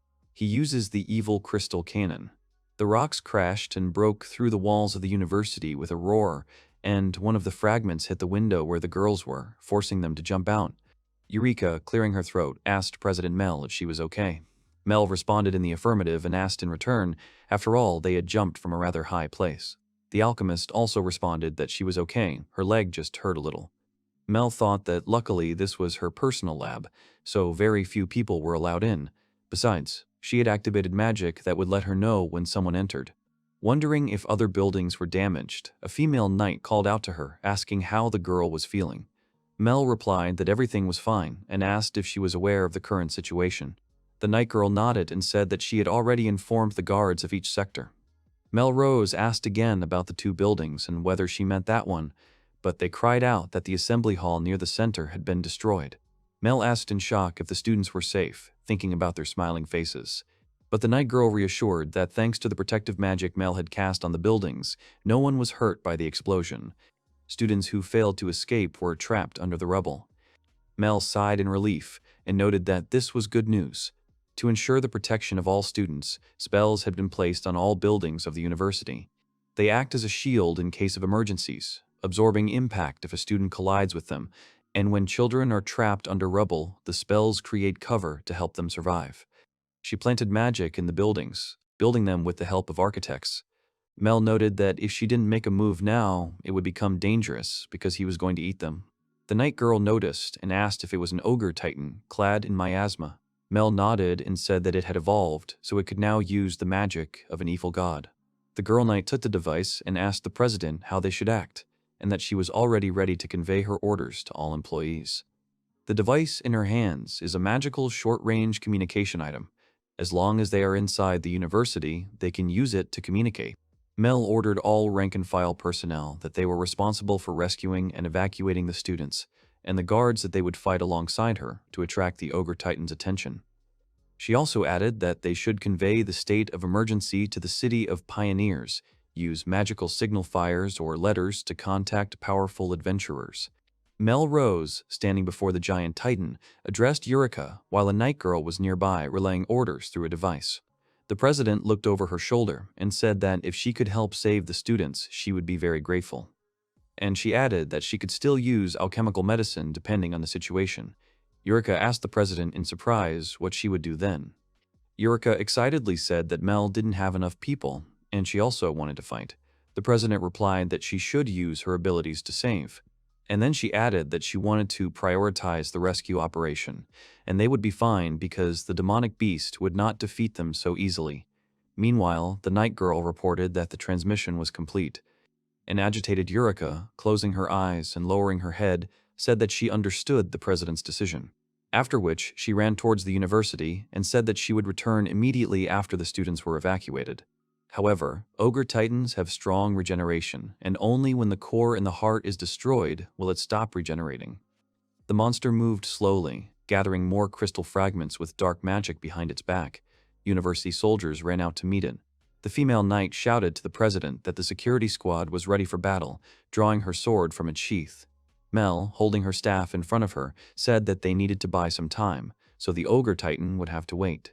At that moment, in the forest through which the carriage with the main character and his companion was passing, a rumble was heard from the direction of the university, which attracted their attention.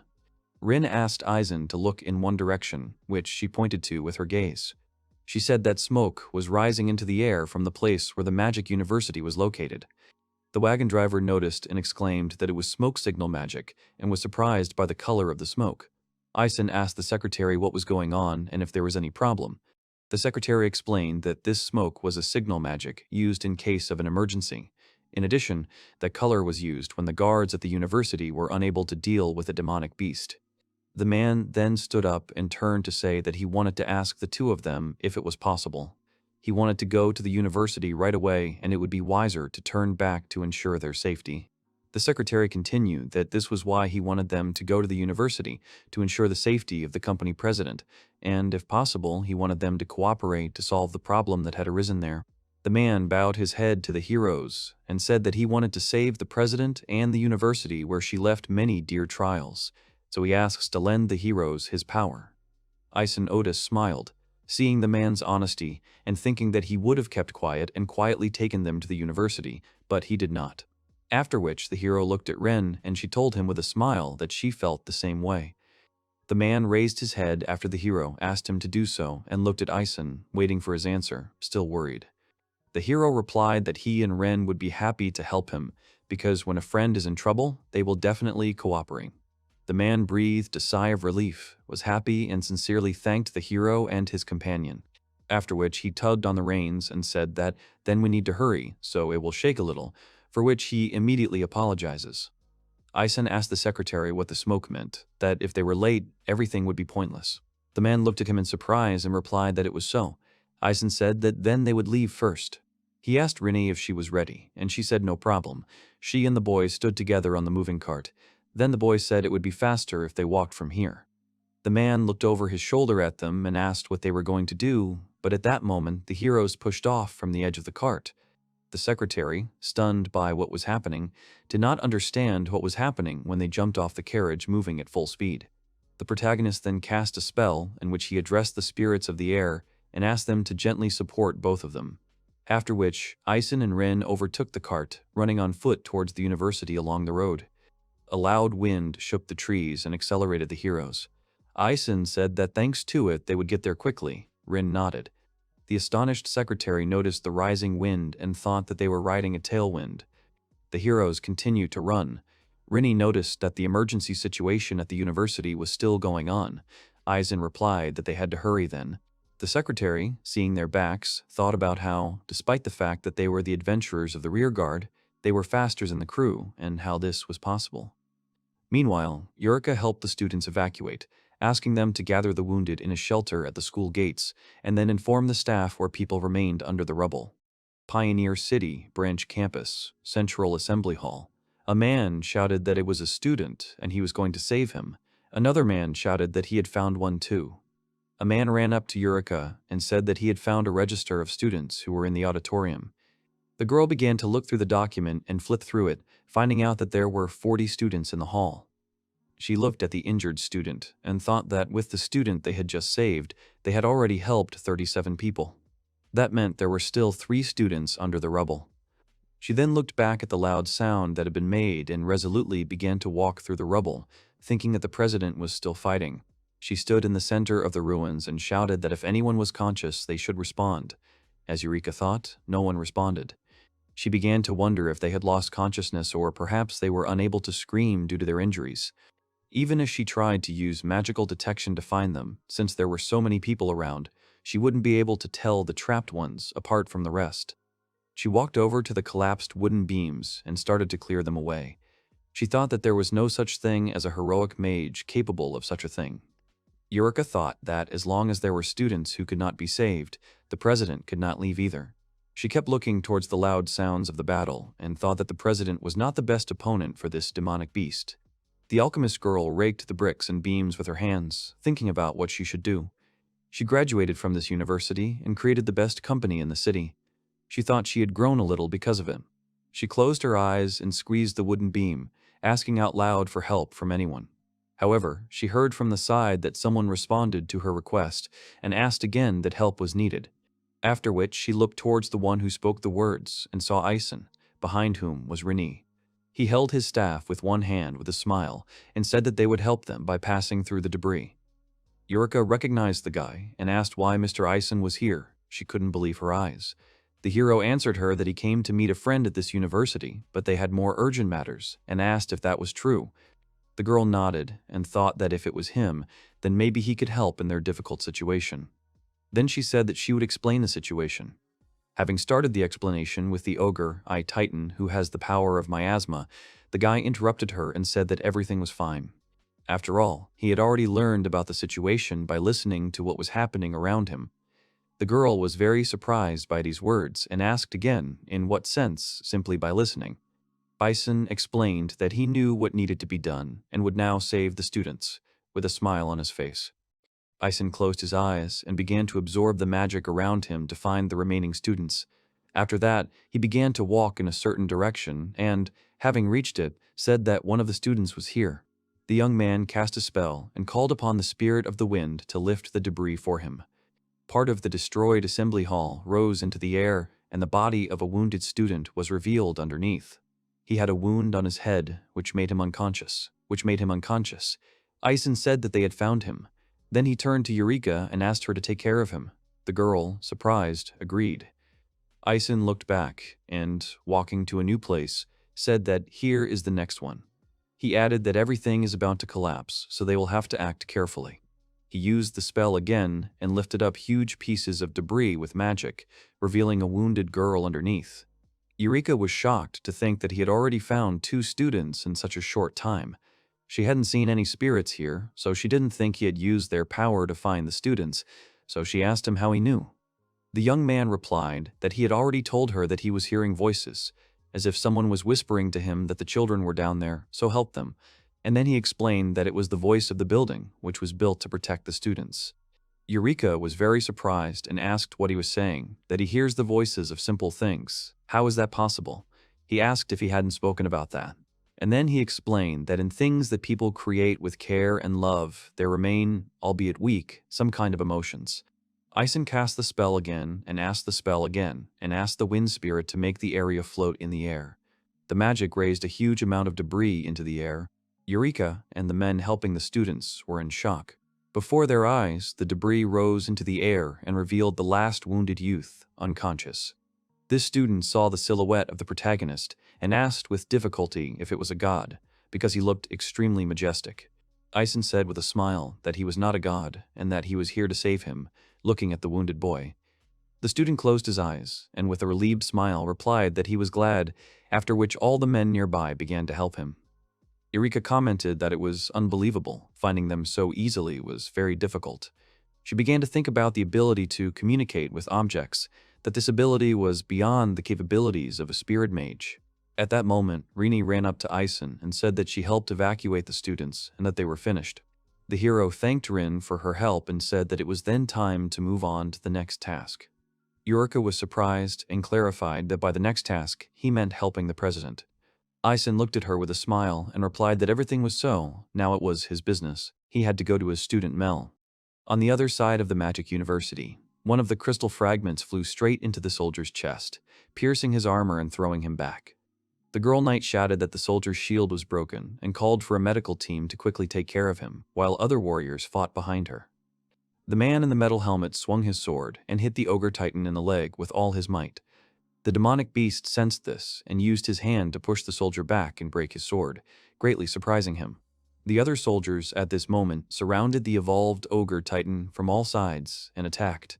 The night girl told President Mel that, with the exception of her, all members of the magic squad had been defeated by the last attack. Only a few squads remained unharmed. Mel concluded that their strength was running out. The sword wound on his leg healed without a trace. The president, seeing this, noted that there was not a single scratch on the demonic beast's body. She said that it was a very unpleasant opponent because of its regeneration, without taking her eyes off it. The demonic beast extended its hand and cast an evil ice blast spell towards the warriors. Crystal fragments flew at the president and the knight's girlfriend, to which the president responded with a combined fire spear spell. A large number of fire spears collided with the crystal fragments and shattered against each other. But there were more spears, and the remaining ones flew straight at the ogre titan. He took the blow in surprise, but continued to stand firmly on his feet and hold his hands with claws in front of him. He remained unharmed. After which he crouched down and with a deafening cry began to summon new crystal fragments. Mel thought they had only managed to make a small scratch on his forehead, but it was already healing. The battle could go on forever, but they were buying time to get the students to safety. The monster started running towards them, to which the night girl reacted and shouted that he was attacking, and the president replied that she could see it perfectly well. They ran in different directions, continuing to buy time. Mel looked at him and wanted to know who he was chasing. Crystal fragments flew over his shoulder towards her, and she immediately realized that he was using ice balls to close the distance between them. She used a spell in response and broke all the balls that were flying at her, but the demonic beast was a meter in front of her. He swung his hand. Mel began to think that he was preparing something, so she should increase the distance, and jumped back.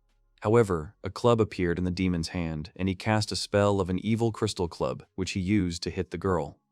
She lost her hat and was thrown back, taking a direct hit. Blood started coming out of her mouth, and she realized that she was only okay because of the shield, and then she screamed that she could still continue. The monster was preparing for a new attack. Mel realized that she wouldn't be able to cast a shield in time, and that it looked like she would have to take this attack head-on.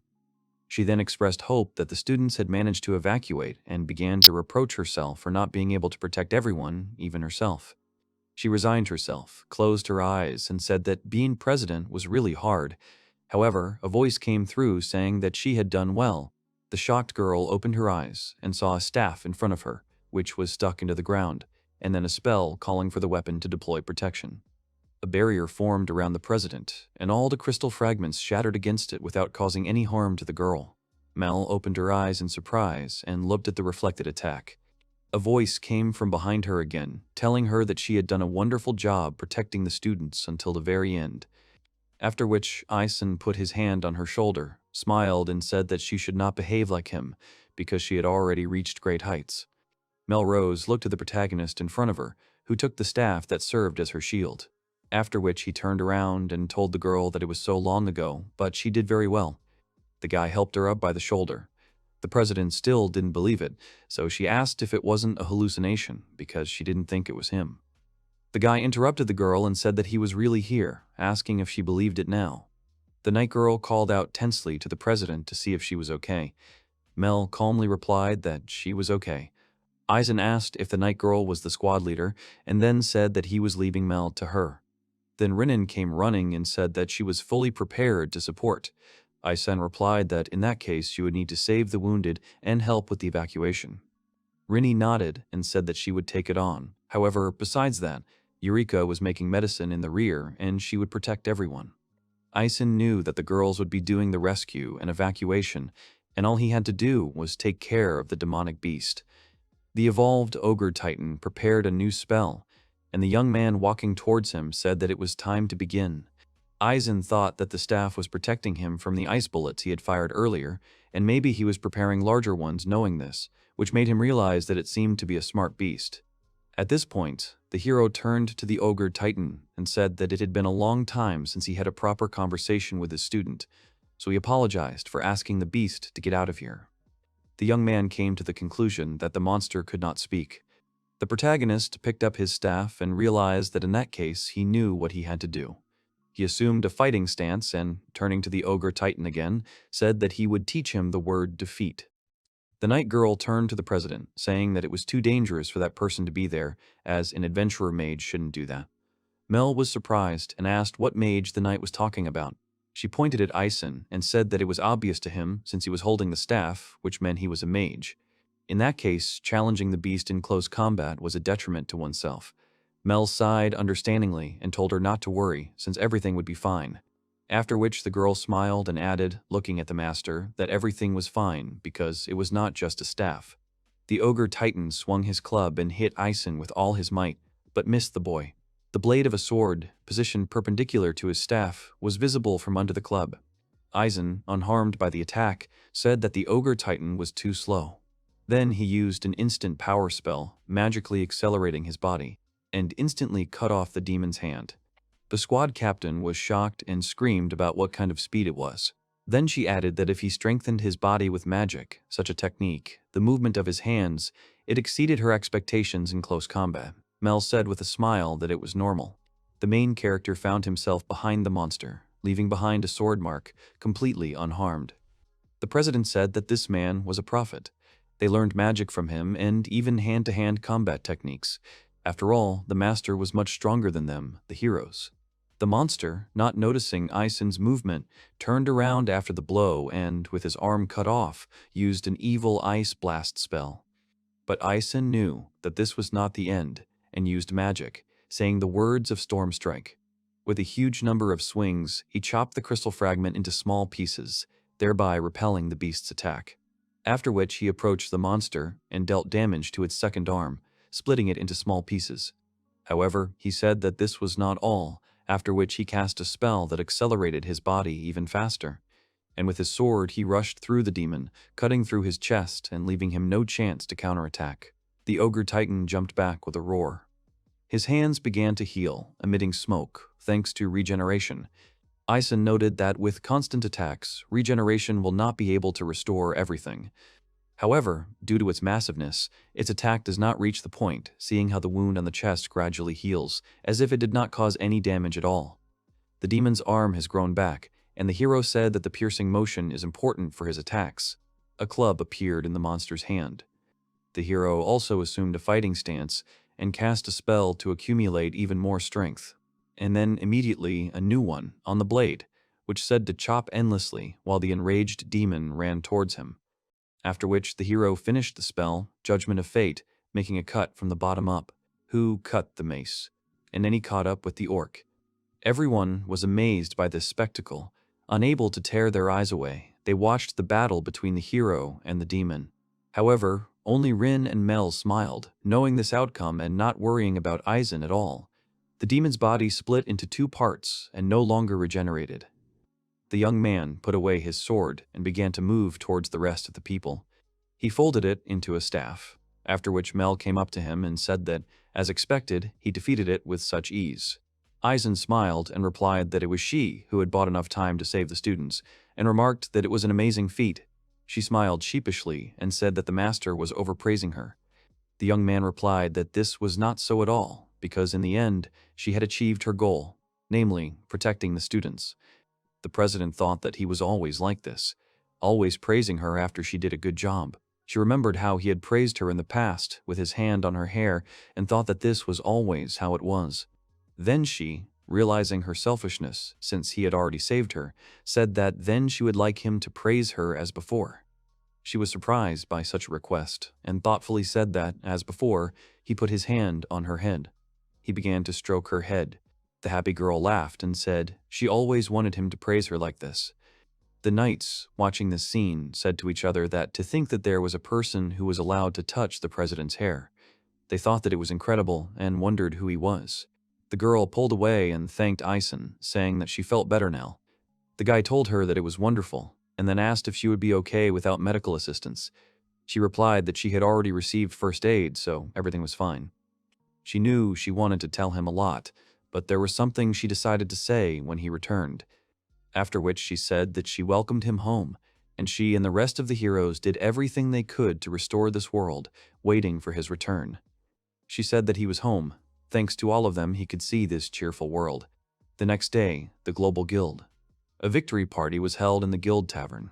All the knights celebrated the victory and success by talking to each other and eating together.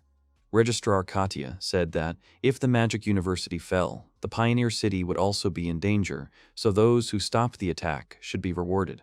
From the ogre, titan that grew out of miasma, the university collected a lot of materials and received a huge amount of funds. And in order to arrange a banquet as a reward for the members of the security service who risked their lives, the celebrations in the Pioneer City continued for several days. When the holidays were over and the city had returned to its usual pace, Eisen and Rin finished preparing for departure and drove to the southern part of the city early in the morning. President Mel said that she had not yet thanked the master and asked if he was really leaving already. The young man laughed and said that there was no need. He had already received enough, and now he had enough useful items to fill his magic bag. Mel still said that she wanted them to stay here and relax a bit since she had so much to tell them, and she also had fun chatting with Rinny. Rinna thanked her and said she was glad she was able to chat with Mel. The president reciprocated and said she had heard about her current situation. Mel said that she was very surprised to see that Eisen had not aged at all. She noted that the master looked even younger.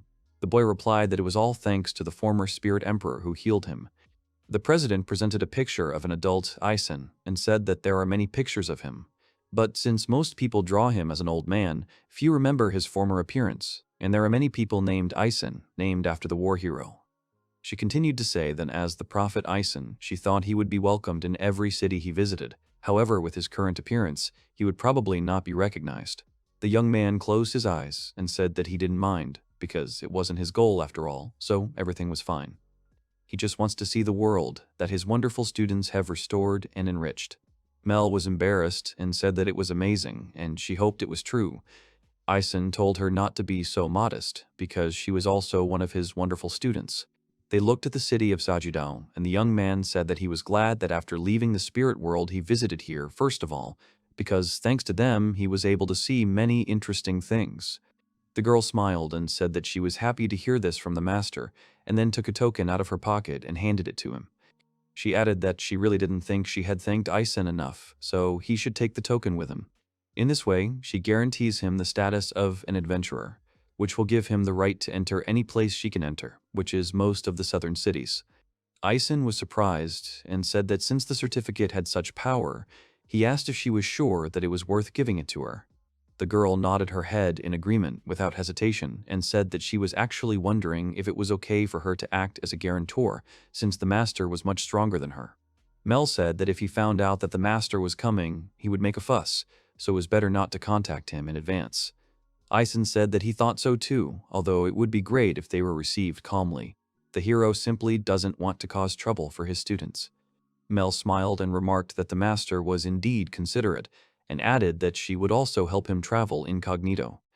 She asked everyone at the university who knew his true identity to keep it a secret. She also wants to do something funny for the king who likes to fool around. Eureka apologized and said that at the victory celebration, she heard that he was going to the trading city, after which she handed over the letter and added that she asked that Eisen accept this letter of recommendation. She added that he should show it to Kododama's company, Dordama's company, Dor Diem. She added that in the letter she explained that Eisen was a prophet and asked them not to fuss about it, and then asked if there was anything scary about it. Eisen accepted the letter with a smile and thanked Eureka, saying that she had been very kind to him. Eureka replied that the guy had always helped her, so she asked him to let her do at least something for him. Mel shook Rennie's hand and said that she trusted the master to her. Rennie smiled and told him to trust her. They waved goodbye, wished them a good trip, and asked to definitely meet again. Thus, the two of them left the pioneer city of Sagittale and headed south. In the New World, they are eagerly awaiting the arrival of the disciples. Sometime later, half a day's journey from the town of Sagittale, on a rocky road in the middle of a forest, Eisen said that he thought that the journey on foot would take much longer, but the time flew by because of the beauty of the landscape. Post Town. There are only a couple of hotels and shops here. The heroes cross a bridge over a small river. Eisen thought about what one of his students wrote to him about how the ability to move freely and comfortably was very important in their time, so he focused on improving the roads. He told his companion that if they walked a little further, there would be a trading city ahead, so he was thinking about how best to get there. Rennie asked about how to get there and wondered if they had any other options besides walking. Eisen nodded and said that one of his students wrote that he was engaged in the sale of carts and he had branches in different postal cities. The companion said that she remembered very well that several years ago he said in a letter that he had opened his own business and that his company also provided rental services. The hero replied that he thought that there was a branch in this city as well. They also recalled that Eureka had said that for the sake of people doing business in trading cities and wanting to sell goods outside of them, branches with carriage rentals were opened in small post towns. Eisen noted that even as ordinary adventurers, they could rent a carriage for a certain fee. However, the hero expressed a wish that he would rather walk, looking at the girl. He turned to her and said that if she was tired, they could take the cart. Rennie thanked him for his concern, but of course she wanted to go for a walk with him. She raised her hand and, showing her readiness, said that she was not tired at all because his training had hardened her so much that it was now simply impossible for her to get tired from simple walks. Rennie smiled and said that she would also have fun walking with him. Eisen understood the girl's desire and said that then they would go on foot. The only thing Eisen wanted was to see with his own eyes the branch opened by his student, so he asked the girl if she would mind going there. The girl replied that, of course, she would not mind. Carriage rental. A small one-story wooden building with a sign in the form of a wheel, in front of which was a horseshoe. The hero and his companion went inside, and the door, thanks to the bell, notified the worker, who greeted them. Eisen looked at the contracts that the information was written on and asked if it was possible to rent. The worker apologized and said that all the carriages were already booked, looking at the adventurers. The hero explained that there was nothing wrong with that, because he just wanted to look at the store, and they would somehow get to the trading city themselves. The man was surprised by these words and asked if they were planning to go on foot, since it would take a whole day and he would advise buying a tent. Eisen explained that everything was fine, since they already had one. The worker asked if they were travelers. And then he explained his reaction that, in their time, it was rare to meet adventurers who did not obey any organization, especially at their age. The young man thanked him for the compliment and asked if his shop had always been so successful, since the student's letter stated that there were not many customers, but he wanted to fix that over time. The worker explained that this is where business flourishes. The hero clarified that it is only here, unlike others. Eisen, following the logic, asked that demand grows depending on the development of trading cities. Rennie noted that it was then necessary to visit the neighboring ones and follow their development. The young man thanked him for the information and apologized for disturbing the worker. The man said it was no big deal and wished them safe travels. The heroes left the store and, taking a deep breath, Eisen said that the atmosphere in that store was pleasant, which meant that his student had created an excellent company. The companion agreed and said that thanks to the guy's teaching methods, his student was able to understand the importance of building good relationships with clients, which means that this is also the young man's merit. Eisen laughed and said that his student managed to open a great company not because he was his teacher, but everything was possible only thanks to his own excellent abilities. After which he asked Rin if they would continue their journey after a short break in a coffee shop. The girl agreed and said that lunch with him was one of the joys of traveling. After some time, they were brought a plate of food in one of the cafes. The guy commented that it was a very tasty omelet, and Rin agreed and said that there were a lot of good cafes here, and the egg dishes in them were excellent. Eisen said it was about a day's walk to the nearest trading town, but if they did a little jogging, they could get there before nightfall. After which he added that, of course, he would like to take a walk under the starry sky, but it would be better if they arrived before dark, and asked his companion if she would mind that. After lunch, outside the city, there was a small path in the middle of the forest, along which the heroes ran. Rinny noticed that there was a carriage in front of them, and told Eisen, who was running next to her. He said he saw it too, and as they ran, they noticed a guy sitting next to a horse lying on the ground. The guy was turning to her and asking if she was going to get up after everything he had given her. Eisen came up to him and asked what had happened. The guy awkwardly apologized for blocking their way. He stood up and Eisen added that there was no need to worry about it, and then asked if his cart had broken down, since it was dangerous to stop there. The young man explained that he knew, but the unicorn could not move, so they did not go. He added that he was a merchant, so he couldn't possibly abandon the cargo, so he was probably stuck for a long time. He also said that he had asked his partner to go to town and call for help, but that would take at least a day. After which, he looked at the lying horse and said that he was afraid to leave the cart unattended. Eisen turned his attention to the horse and, noticing the horn, exclaimed that it was a unicorn, a peaceful, magical beast. Unicorns are much more resilient than ordinary horses. The hero noticed that he was not in the best condition. The guy explained that he thought the unicorn had eaten some poisonous grass, so he had to give it an antidote, but nothing changed.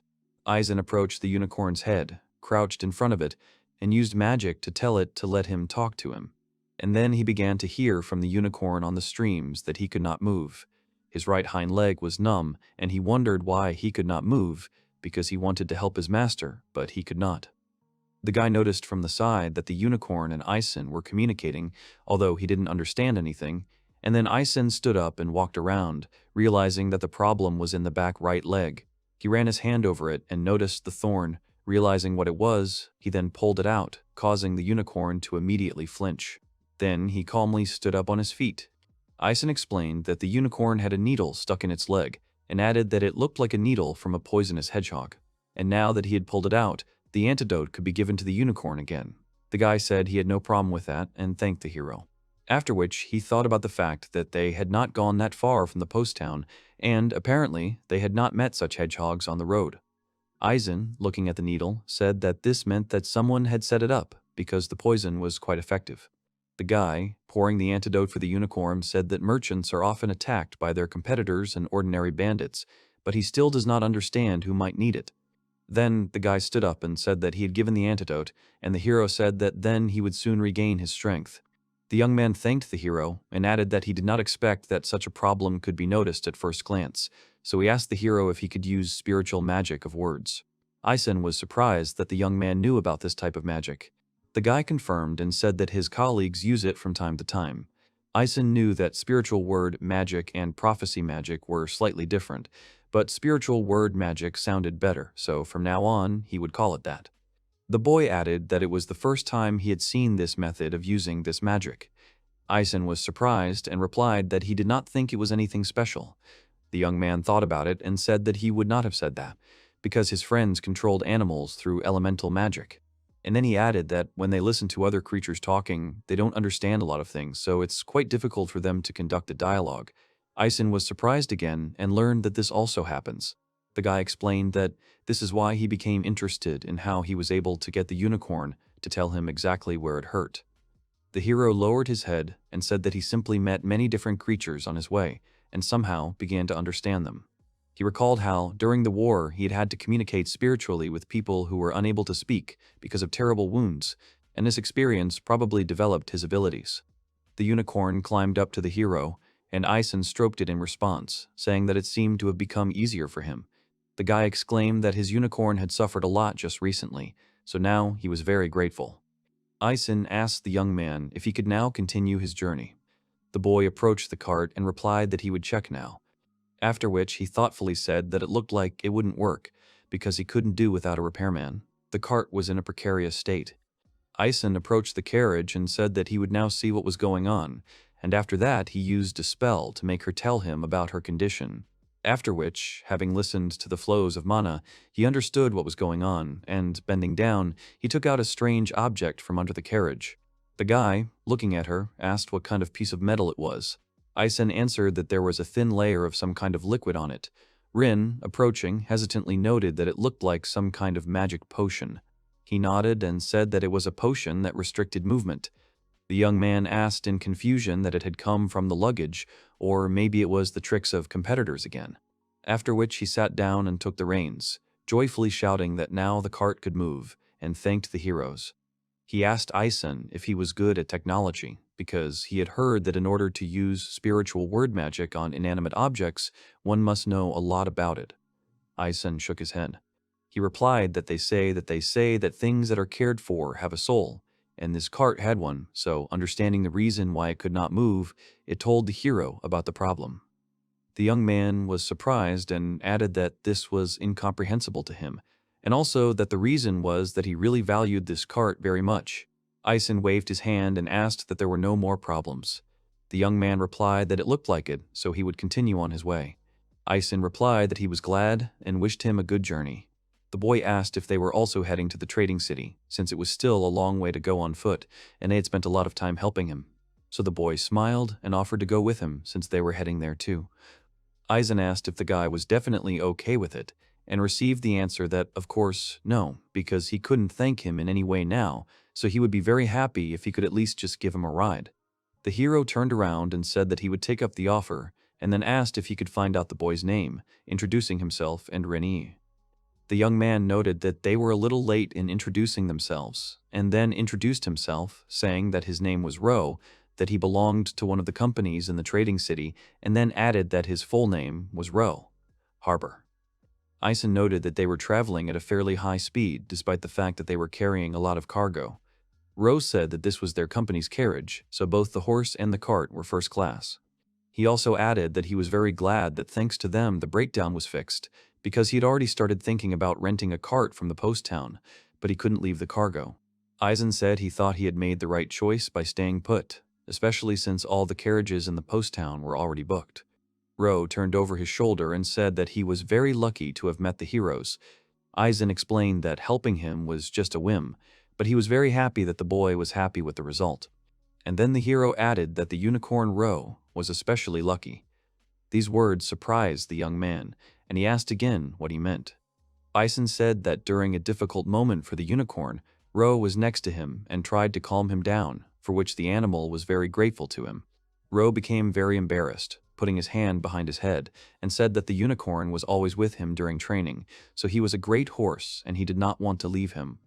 Ro was very happy with these words, and, tugging at the reins, explained that horses are the companions of traders, although he considers him a full-fledged comrade, so much does he value him. The unicorn exhaled joyfully, confirming the words of the owner. Ro was very grateful for this conversation, and then he said that it was still a long way to the trading city, but he felt better because the heroes were going with him. They would be able to get to the city before it got dark and the magical beasts came out of the forest, so they could relax and enjoy the ride. Eisen replied that they would be happy to do so, and added that if he needed help with anything, he could speak to him about it without embarrassment.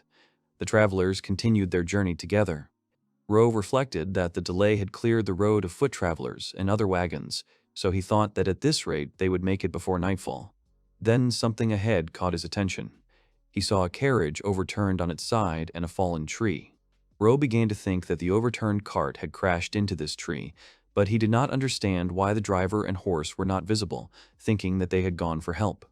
Ro tugged on the reins to slow down a little and began to circle the obstacle from the side. But from the foliage of the tree, an unknown man climbed onto the cart. Then he jumped from her onto Ro, swinging his dagger.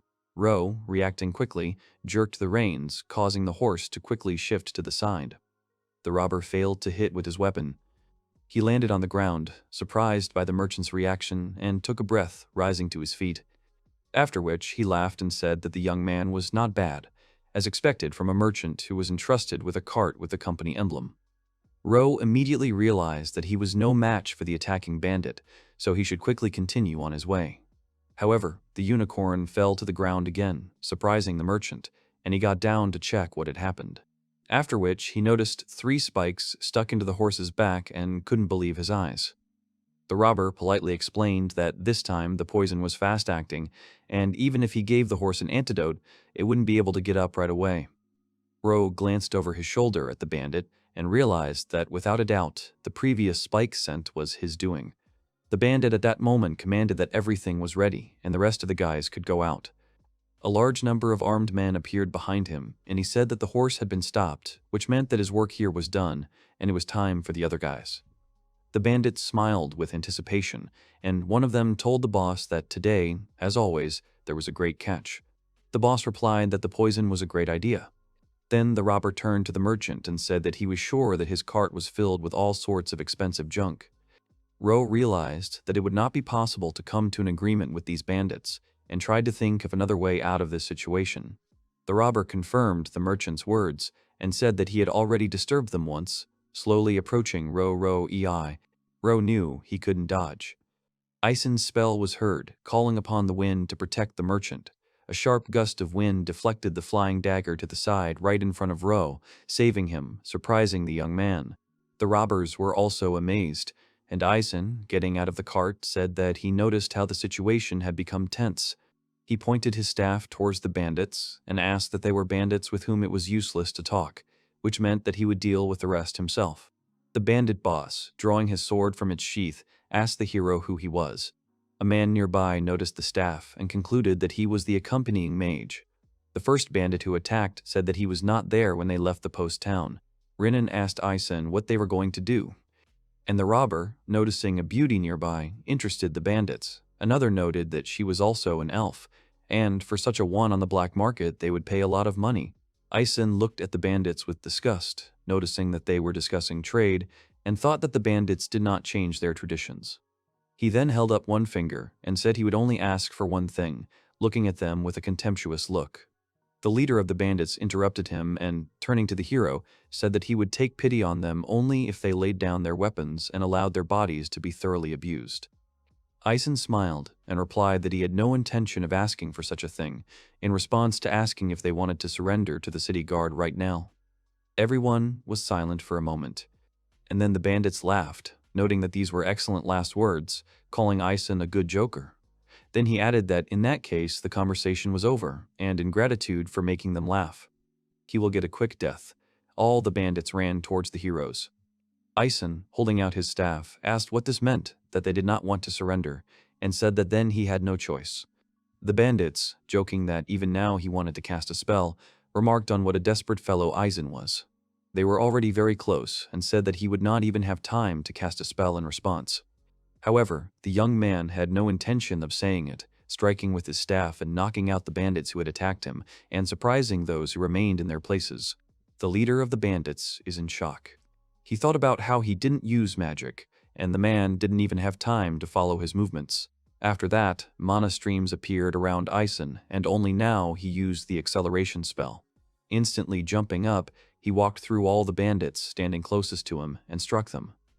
Those who remained on their feet held their weapons towards the hero and wondered how he did it.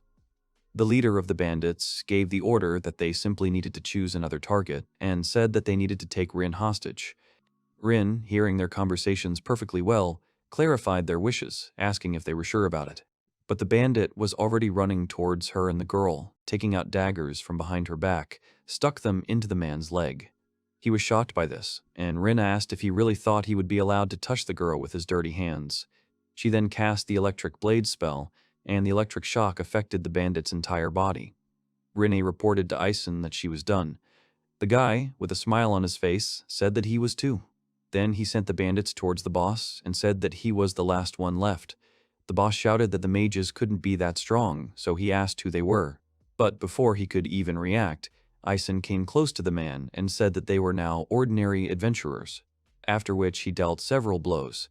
Eisen smiled and said that the robbery had failed, so he would hand them over to the guard on duty. They piled the unconscious bodies of the bandits into the cart. Ro exclaimed that they had saved him and expressed his deep gratitude. Eisen replied that he shouldn't worry about that, because they could hurt them too. Ro said that he suspected that the heroes were not simple adventurers, but recent events only confirmed his suspicions. However, Ro said that it was still hard to believe that they actually had that much power. Eisen said that he had tied up the robbers properly, putting some magic into the rope, and offered to hand them over to the guards of the trading city. Ro agreed and, saying that the horse was fine, suggested that they move on quickly, and then added that he should thank them when they arrived in the city. Eisen wished them to be careful because it was already getting dark. The sun had almost completely set behind the horizon, and a carriage with the heroes arrived at the trading city of Olense. They handed the bandits over to the guards and, using magic, showed everything that happened on the way, giving testimony. The guard replied that it was the group that had been causing trouble in the area lately. They used a special poison, so they were good at robbing wagons. Recalling their memories was enough to prove their guilt. He also added that due to the intensive development of the city, faster methods of establishing guilt began to appear. The heroes were given a reward for their achievement. Eisen noted that he had forgotten that they were paid for this. Ro explained that this was the policy of the city's mayor and deputy mayor, and since public safety could be improved with money, it would be better to take such measures. Rinny said that with this money they could stay in a hotel for a few days. Eisen replied that there was no such thing as too much money, so he would gladly accept it. At that moment, a man approached them and addressed Ro, saying that he was surprised when the guards told him that he had arrived in the city since he had not even had time to send repairmen. Ro addressed the man back as David and said he had been helped. David replied that he had overheard the guards and learned that he had met adventurers who had repaired the cart and dealt with the robbers. He nodded and said that he would like to meet such cool guys in person, noticing the companions nearby and realizing that he was talking about them. Ro nodded and replied that it was them, praising them, praising them. David approached them and bowed, apologizing for being so late. The man thanked the heroes for saving his comrade and his horse, and then he introduced himself again and said that he would do everything he could to repay them.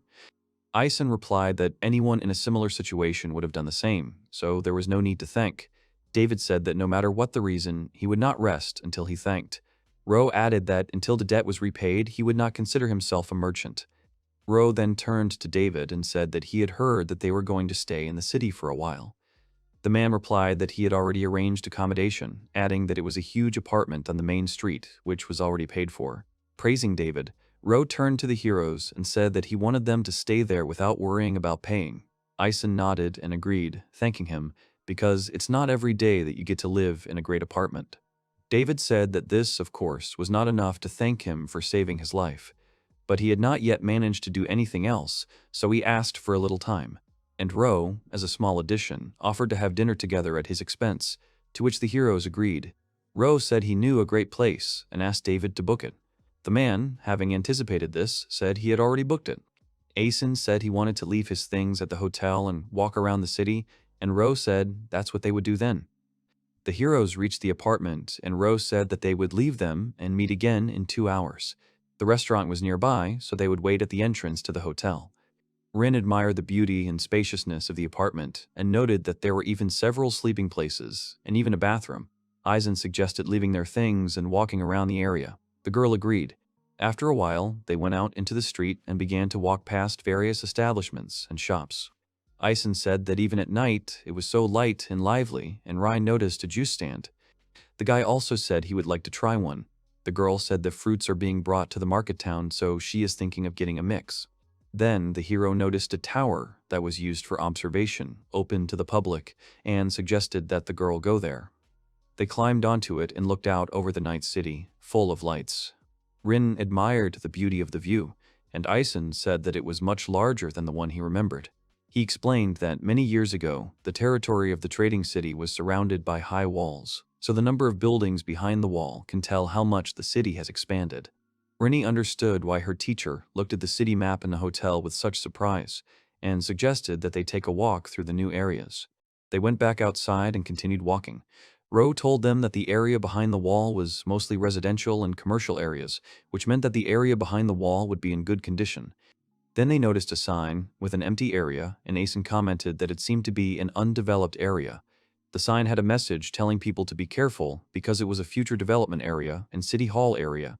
Rini said the city is constantly expanding, and Eisen added that he enjoys seeing the infrastructure develop, as it is much harder to convey feelings through letters.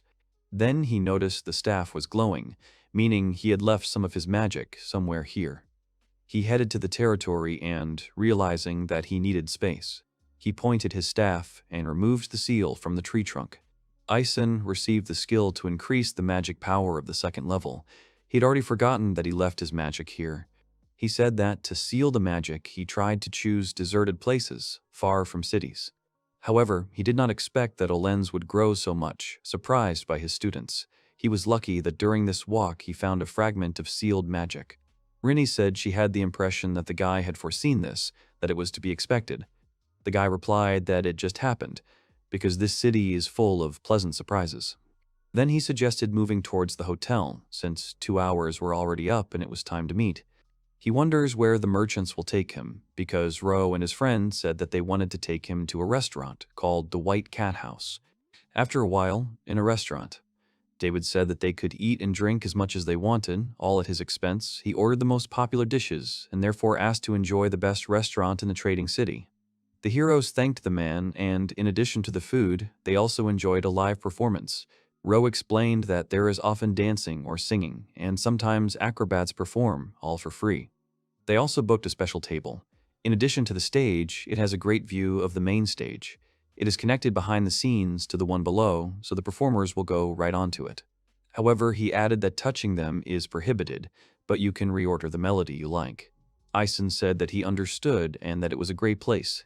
Ro continued to explain that today a professional artist was performing, an incredible singer and acrobat, who had perfect command of theatrical art and many musical instruments. While he was explaining, the performance had already begun. Eisen noted that the musician himself was not visible, but he liked the melody. And the food is also very tasty. Rene agrees with Eisen and adds that there are a lot of aromatic spices here, so the smell is also incredible. She really wants to see what it is made of. Ro asked if Rin liked to cook. The girl nodded and said that she liked to cook for the teacher. Ro remarked that it seemed like he really liked the food here too. Eisen agreed. David said that he was very happy because the trading city brings together many famous chefs who prepare dishes from unusual ingredients brought from different cities. And then he summed up that everyone should eat to their health, and that he, on behalf of the entire company, the door to the magic of words, would try to please everyone in any way he could. Eisen was surprised by such a name of the company because it is a huge company from a trading city. Ro remembered that he had not spoken of it, but he and David were its creators. David added that he, the word spirit mage, and the merchant Ro had discovered it together. Much time has passed since its foundation, and they have managed to gather many professionals, thanks to which their company provides a wide range of services, from business consulting to blacksmithing and support. Eisen didn't even think that they were the founders of this company, and Ro replied that he and David had different professions, but they were able to work together. David, as he thought, noted that they saved Ro without even knowing that he was the head of the company. Eisen confirmed that he only found out now. David said that he was even more grateful then, and Ro added that he was very grateful for the kindness and openness. David noted that they already knew the name of their company and that it was big. Eisen confirmed and said that he has a friend who works for them and said that her name is Eureka Griffin. The men were surprised by these words and clarified that this was the head of the alchemist's garden. Eisen took out and handed the merchants a letter written by her, and they could check the seal. Ro said that Eureka was their friend who had helped them a lot with the development of the company. David added that it was a magic seal that only she could cast, which meant that they really knew each other. The men then read the letter, were shocked, and reread its contents again. Ro excitedly asked if what was written in the letter was true. David clarified the part about him being a prophet and master of 100 heroes. Eisen confirmed and said that he didn't think they knew about him. David said that even wandering musicians write songs about him, and Ro added that he was already a very old man and asked about magic that hides age. Eisen said that he lived for a long time in a place where time slows down, and asked when they managed to compose legends about him. Ro replied that although he didn't know the details, he had heard about it many times. And the dumbfounded David added that Eureka certainly wouldn't lie. He couldn't even imagine that the legendary sage would decide to take a walk through their world. Then the men understood and asked if they were thinking the same thing, exchanging glances. Eisen asked what happened, and Ro explained that the artist they were talking about very rarely visits this city because she is too famous and talented for such a backwater. And she is one of 100 heroes. Eisen looked towards the stage, understanding the meaning of these words, and began to wait. A girl backstage at the main stage said that her heart began to beat again from nostalgia. The girl quickly ran out, attracting the attention of the guests, and ran towards their table, shouting that, as she thought, the master had returned. She, looking at him, threw herself into his arms and called Eisen her beloved teacher with joy on her face. Eisen said that he was just thinking about how he had heard this melody somewhere before, and how he knew that it was played by a girl named Fila. Fila replied that she, his favorite student, was performing before the wonderful master, looking into his eyes. Ro was stunned when, without a second thought, one of the 100 heroes approached them, and he remarked on how lucky it was that their table was in a specially hidden area from prying eyes. Fila talked about how she wanted to meet Eisen again. She moved closer to his chest and said that she could hear his heartbeat, and when she heard it, she felt calm and warm. David said that she looked more modest and sophisticated in her performances, and Ro added that they had the same thoughts. Fila apologized for not being able to control herself because she simply could not be a bore in front of the teacher. Eisen apologized for frightening the merchants and explained that Fila had always been very emotional, so this happened often. Fila was glad that Eisen remembered her name, and the young man replied that she was his student. Fila talked about how happy she was, so much so that this moment is in the top 5 happy moments. She added that the top 3 were all the times he praised her. Rinny asked about the name of this inspired girl. Eisen replied that it was Fila Derome, the same student who loved to make people smile. Fila exclaimed that she felt an aura of love for the teacher from the elf and asked if she was one of the students. The girl replied that she was indeed one of them. Her name was Rin, and she was the last of those whom Eisen took as a student. Fila realized that she was the same Rin who sometimes answered letters instead of the master, because her name was mentioned in some of them. The girl confirmed it. Fila shook her hand and said that she looked very nice and that since they loved the same person, they could be called friends. Rin accepted the offer of friendship. Ro told Eisen that he had booked a separate room to avoid noise and offered to move there. The young man thanked him. Fila sat hugging the teacher, and Ro apologized for having to go to such an unsightly room. Eisen asked not to think about it because he, on the contrary, was grateful for the foresight. The actress said she was shown a portion of the letter which said it would be better not to reveal his identity, so she would try not to make any more noise. Then she added that she noticed how Eisen had returned to his previous form. The guy confirmed and said that he was currently traveling around the world because he wanted to see his students and visit different interesting places. Fila happily said that she also travels, visiting different cities. That's why I asked Eisen to let me go with him. Eisen told the girl that she had worked in the north, having assembled a theater group of professionals from various creative fields. And then she left the city alone, saying she wanted to perform all over the world. He asked if that meant she was still traveling. Fila was glad that he remembered her letters. Eisen replied that it was difficult not to remember because she wrote in her own bright style. The girl said that she would like to be remembered. She asked that since they were heading from Sajidale, that meant they were heading south. Fila added that she was also going there, and she also knows the location of several students, so she can help. Eisen said he didn't mind, and asked Rin who didn't mind either. Then the guy asked Fila if she had a specific purpose for the trip because if their plans didn't interfere with her, they would gladly take her along. Fila replied that they do not interfere and that she feels happy next to him. These feelings motivate her to perform better, and in art, feelings are the most important thing.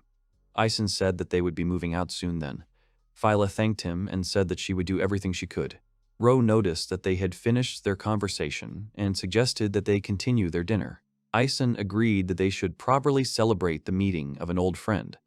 After a while, Fila hugged Rin and offered to spend the night in the same bed so they could gossip about the teacher all night. The elf agreed. David asked Eisen to step aside for a moment to tell him something. Eisen agreed, and David said that he wanted to contribute to the upcoming trip. Therefore, he wants to convey information about another hero from the trading city. Eisen assumed that they were talking about the mayor. David said that he didn't know Phil would be here, so he originally came here to meet the mayor. Eisen noted that the mayor is usually busy, so he's not in town very often. That's why David wanted to help gather information about the mayor's whereabouts and, if possible, asks Eisen to come to their main office tomorrow. Eisen thanked him and promised to come by. David was happy and wished him good night. Headquarters. The door to the magic of words. Fourth floor. Fourth floor. The office of the authorities. David told Ro that the day had been eventful. Ro agreed and recounted how the cart broke down, bandits attacked, but everything ended well. He would never have thought that he would be able to meet the prophet himself, about whom he had heard legends as a child. David agreed and said that they even managed to become friends, and Ro was able to talk to him even before he found out that he was a prophet. And Eisen didn't even know that Ro was one of the founders of the company. He is glad that they were able to meet without burdening each other with unnecessary formalities. As a result, he was convinced that Eisen is a very reliable person, and this is important. David replied that then he should be repaid in kind and suggested that they start collecting information. He added that the city management department reception should be open even at night. Although this is not the most urgent matter, and they are not obliged to listen after sunset, they should meet the representatives of a large company halfway. Rose stood up and asked if they should go to the control room first. David said he had forgotten that the deputy mayor wanted to give them some kind of task, and maybe something dangerous. He asked if it was worth trying. Ro replied that they would start their search for information from there. David agreed. His hearty meal had lifted his spirits, and he was ready to work all night. Early morning of the next day. The headquarters of the door to the magic of words. Eisen came, thinking about what Ro and David said, that he should go to the reception. Even though it is early, there are already many people here, so it is true that the company is successful. Eisen approached the reception area and addressed the worker. She found out what business they had come to her for. The hero introduced himself and said that he had an appointment. Could you please tell them about his arrival? The girl apologized and asked if he meant about the company directors. The guy confirmed and added that they invited him personally. The worker apologized and asked who the guy was. At that moment, David called out and said that he suspected that the guy would come to the opening. The girl asked why David was here, and he replied that he had personally come out to meet the guest. The girl clarified that Eisen, his acquaintance, was true, and apologized for not being able to provide a proper welcome. The man said not to worry, because he had not notified in advance, and explained that he was in his debt, so next time he asked to meet him accordingly. People in the hall began to discuss the fact that the boss had personally come out, and began to talk about the important guest. David and Eisen went into the reception area. The employee thought that the reception area was the link between the company and the clients, so she thought that she would be able to remember the faces of all the important clients. David apologized, explaining that he had kept Eisen's status a secret from the staff. Eisen replied that everything was fine. The man asked where the companions were, and the guy replied that they had been talking all night, so they were fast asleep. Third floor, main conference room. David said that besides Ro, there would be another person present who had information about the mayor, and then opened the door. They walked inside, where they were greeted by Ro and the deputy mayor of the trading city. He introduced himself as Woods and said he was pleased to meet you. Eisen thanked him for taking the time to talk, and David explained that he was a trusted person to whom he had explained the situation. Woods said their city is thriving thanks to the proactive policies of the mayor, from whom he has heard a lot about Eisen, so it is an honor to meet him. He explained that if the mayor had known he was coming, he would have quit his job, so Woods was grateful that Eisen had come secretly. The mayor said that Eisen was a man who thought of others, and then the deputy explained that the mayor was currently away. He had gone to a neighboring city and would be back in a week or two. Rose said they now had someone who could immediately notify them of the mayor's return, and they could then schedule a meeting for that time. Eisen thanked them for what they had done for him. Woods asked what the boy had planned after this meeting. The young man said that it was nothing special. The deputy then decided to make a request. Relying on the prophet's abilities, find out information from the criminal without killing him. Eisen said the deputy was well aware of his abilities. Woods replied that this was a given, since in trading cities they build special pastures where they raise harmless demonic beasts. Since ancient times, there were tamers who subdued and contracted demonic beasts. Eisen realized that this was about domestication. The deputy said that Eisen had been active in this field before, but it was still an undeveloped industry. In truth, an urgent message about the rampage of demonic beasts came from such a pasture. Eisen clarified that the request was to stop the rampage. The deputy confirmed that domesticated animals are very valuable, so they need to be stopped without causing harm. David said that they usually dealt with such requests, but this time it would be difficult because there were not as many specialists. Eisen asked if David would be okay with him taking on the job. Renee and Philo would join him. The man replied that he would be happy to, and Ro added that his gift was equal to the abilities of 100 people. Eisen replied that since he was here for a long time, he would fulfill their request. Woods thanked him and promised to reward him generously. Eisen replied that he had already done him a favor. And then the hero summed up that they could start the task. The deputy confirmed and said that he would give a map, and he would find out the details on the spot. Eisen asked if he could go pick up the students first. David replied that he had already made arrangements and that they were waiting in the reception area. The man also added that he would send escorts with them, and when they returned, he would introduce them. The man and the boy left. Ro told the deputy he was amazed that Eisen had agreed to the sudden request. Woods confirmed it. And he added that he was also surprised, and also that he was able to see with his own eyes the prophet, who turned out to be responsive. Ro noted that among the 100 heroes, including the mayor, there are many sympathetic people. Their mayor is strong in character, and this affects the atmosphere in the city. Ro then invited Woods to sit down and said that he would now make tea, because he had another task. Woods confirmed and added that this was work for them as an intermediary company. An intermediary company is a proven organization that cooperates with the city. Such tasks are of high importance. Even a small task is well paid, so they turn to companies first.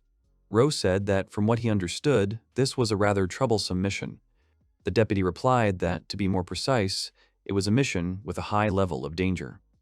On the outskirts of the city, there is a large mansion where a man called the Scientist lives. Lately, something strange has been happening there. Since the beginning of this year, he has spent all his time in captivity. From time to time, people come to him to deliver provisions.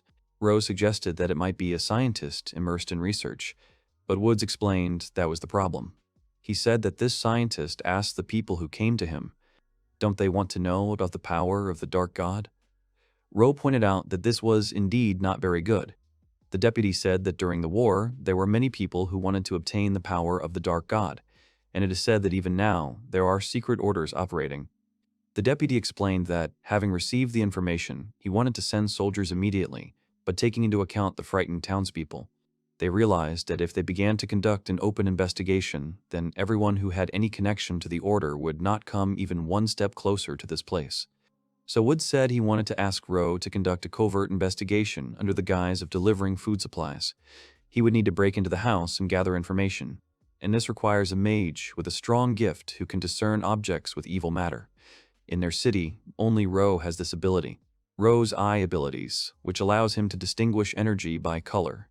He can detect evil energy in objects. This is very useful not only for a merchant. Ro thought that even if that was the case, it required concentration to use, and if there was little energy, it would be difficult to track it, especially since he hadn't recovered from the bandits' attack. However, Ro said that although his gift was not strong, he could help in this matter. The deputy was delighted. He also added that Ro was used to this type of work, and he would add a danger bonus to his pay. Ro sighed and said he would take the job. He needs to hurry, because everything related to the Dark God does not require delay. Renee asked enthusiastically about the task, and said that they should definitely go together, and Phila supported her and said that she would also join. Eisen agreed with the girls and suggested returning to the company. After a while, they gathered inside, and David attracted the attention of everyone gathered in the reception area. One of the soldiers asked David who the people next to him were. The man explained that they had helped him a lot. Then the soldiers saw Phyla, and one of them asked if she was one of the 100 heroes. Another soldier also recognized her. The third added that the magic of music would improve their abilities and mood. They started talking about how they had heard her play before, and it was just amazing, and they were very grateful for it. Eisen thought that the 100 heroes were really respected, and he was happy for his students. Then the soldiers began to wonder if the others would cope, since the work was dangerous and they looked weak, although they were strongly built. And another explained that since the boss had brought them, everything was fine. David firmly said that he would not repeat it. These people received his recommendation, which means it would be rude to doubt them. The soldiers collectively responded that they understood, and David said that in that case they needed to start checking their equipment. Eisen told David that he was a very good boss and that people liked him. He replied that he was far from 100 heroes and apologized for his subordinates. The men gathered and reported that they had prepared everything. The head of the company gave the order to set off. A little later, a pasture on the outskirts of the city. The soldiers walked along the path, led by David and the heroes. A young man ran out to meet them and said that he had heard that their company had taken on the task and thanked them. Eisen asked if the young man was a pasture worker. He agreed and said that the mayor had warned him. Eisen replied that he had been assigned to deal with the rampaging monsters and that he seemed to have seen them. Rebellious domesticated animals ran out across the field towards them and attracted the attention of the gathered crowd. Domesticated animals, resembling rams with sharp horns, broke down the fence in front of them. Eisen recognized the metal sheep. What surprised the young man, who began to tell that when they are excited about something, their fur and horns acquire the properties of metal, pointing to the destroyed fence. He said that the sheep were usually calm, but something had stirred them up and now they couldn't calm down. He then pointed to the building and said that the fence was reinforced with strong protective magic, and therefore the sheep could be driven there until they calmed down. Eisen said that there was another option, namely, to use them to find out the cause of the riot and eliminate it. The young man confirmed. David said that, indeed, with their powers they could try to pacify them, and asked how many metal sheep there were in total. The worker replied that by the mayor's decision there were 104 of them, and these sheep were very dear to them because they had become attached to them. As long as nothing bad happened, he asked to calm them down. David said he understood everything, so he would try to go easy on them, after which he went into the pen with the rest of the people and asked Eisen to see how strong the effect would be. The violent metal sheep ran towards the man. He sighed heavily and said that he was starting. Then he used pacifying magic. The sheep in front of him slowed down, after which he repeated the spell. The sheep were stunned and stopped. So David said that it was enough. Eisen replied that such magic would surely be enough to hold them back. The man said that the problem was not completely solved, but at least no one would get hurt, so David suggested that they drive them behind a fence. Then he turned to the soldiers and ordered them to sort out in threes and bring a sheep here from each road. The soldiers understood and went to work shouting. Eisen said that it was time for them to move on then. Fila agreed and noted that this was their common task, so she would try. Rein said that she would not let them down either, and that they should split up, she with Fila and Eisen separately. The guy agreed, and Fila told him to rely on her, and also that Rinny's help would be irreplaceable. Eisen turned around and said that he would go in that direction, and the girls waved and went in the other direction. After a while, the metal sheep ran towards Rente, and she, thinking that it was impossible to kill, thought that hypnosis worked on them in this state, so she decided to try to do it differently. She ran towards the wild domesticated beast, and with a quick blow of her blade hit the sheep on the forehead. The stunned metal sheep took a few steps and fell to the ground, and Rinny said that she tried to infuse magic through a blow with the flat of her hand. It's a bit of a crude method, but she asked the sheep to go to sleep, using a deep sleep spell. Phyla came up to her and said that it was amazing to put a sheep to sleep with a sword. Then she pulled out a violin and said that now she too must show what she could do. Rin apologized and asked where the girl got the violin from.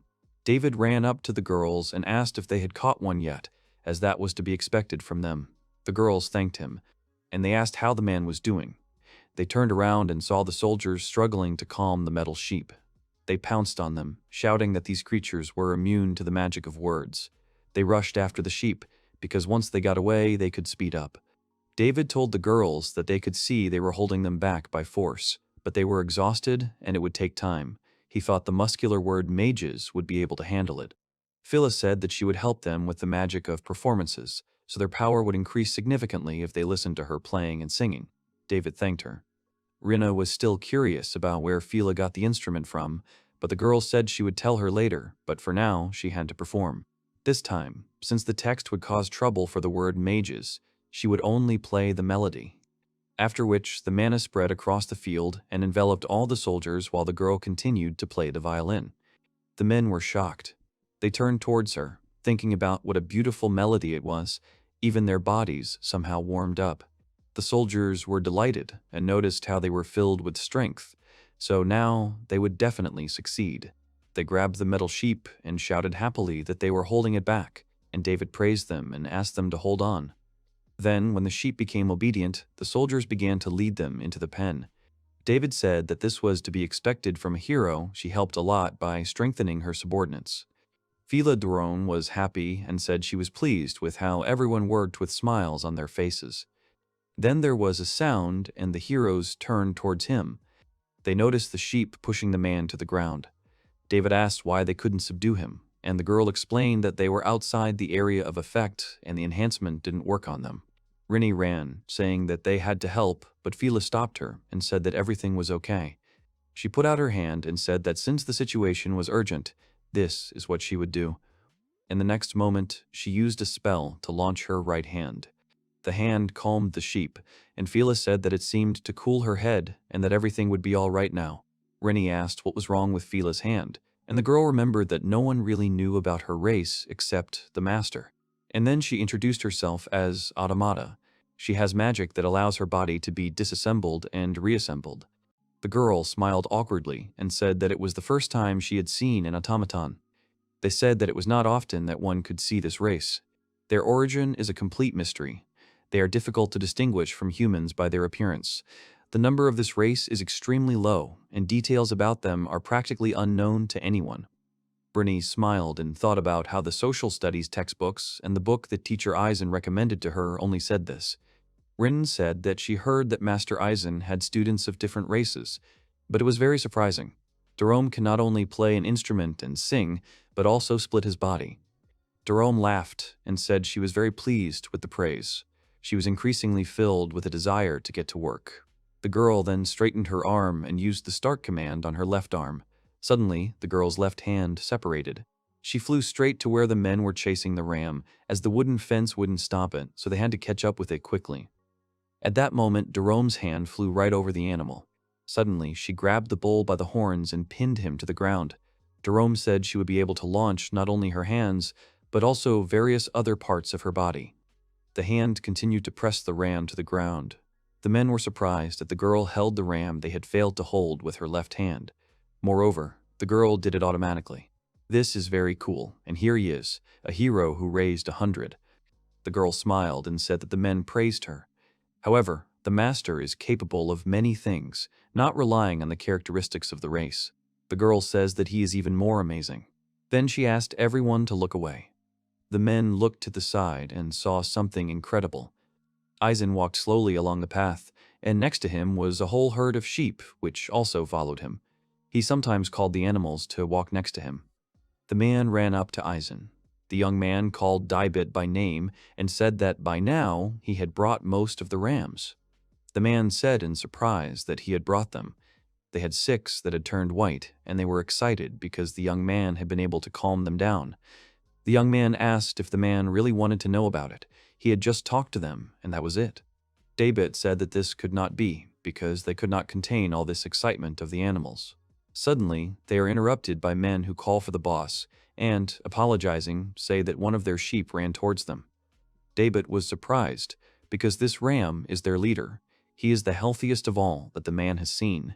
He tells Mr. Eisen that they will be in trouble if they do not get out of the way right now. Eisen smiles and tells the man not to interfere, because he will do everything now. The man, frightened, tells the young man to wait. Eisen steps forward and tells Daibit to herd the sheep so that they do not interfere with him. At that moment, the ram ran straight towards the young man.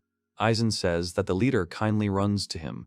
Taking advantage of this chance, it will be easy to calm him down. Daibit noticed that Eisen had placed his staff on the ground in what he was planning. At that moment, the young man stood up and, smiling, said that the first thing he would do was slow down the leader, otherwise it would be dangerous. The animal was rushing straight at the young man. Eisen braced himself and took a fighting stance, ready to take the ram's blow. At one point, the young man grabbed the ram by its horns and, bending over, he threw the animal into the air. Smiling, the young man wishes him to admire the blue sky. The animal fell to the ground on its back, shaking everything nearby. The men were very surprised.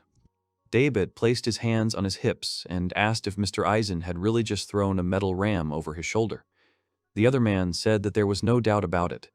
That heavy beast, weighing as much as a metal ingot, was what Eisen had just thrown.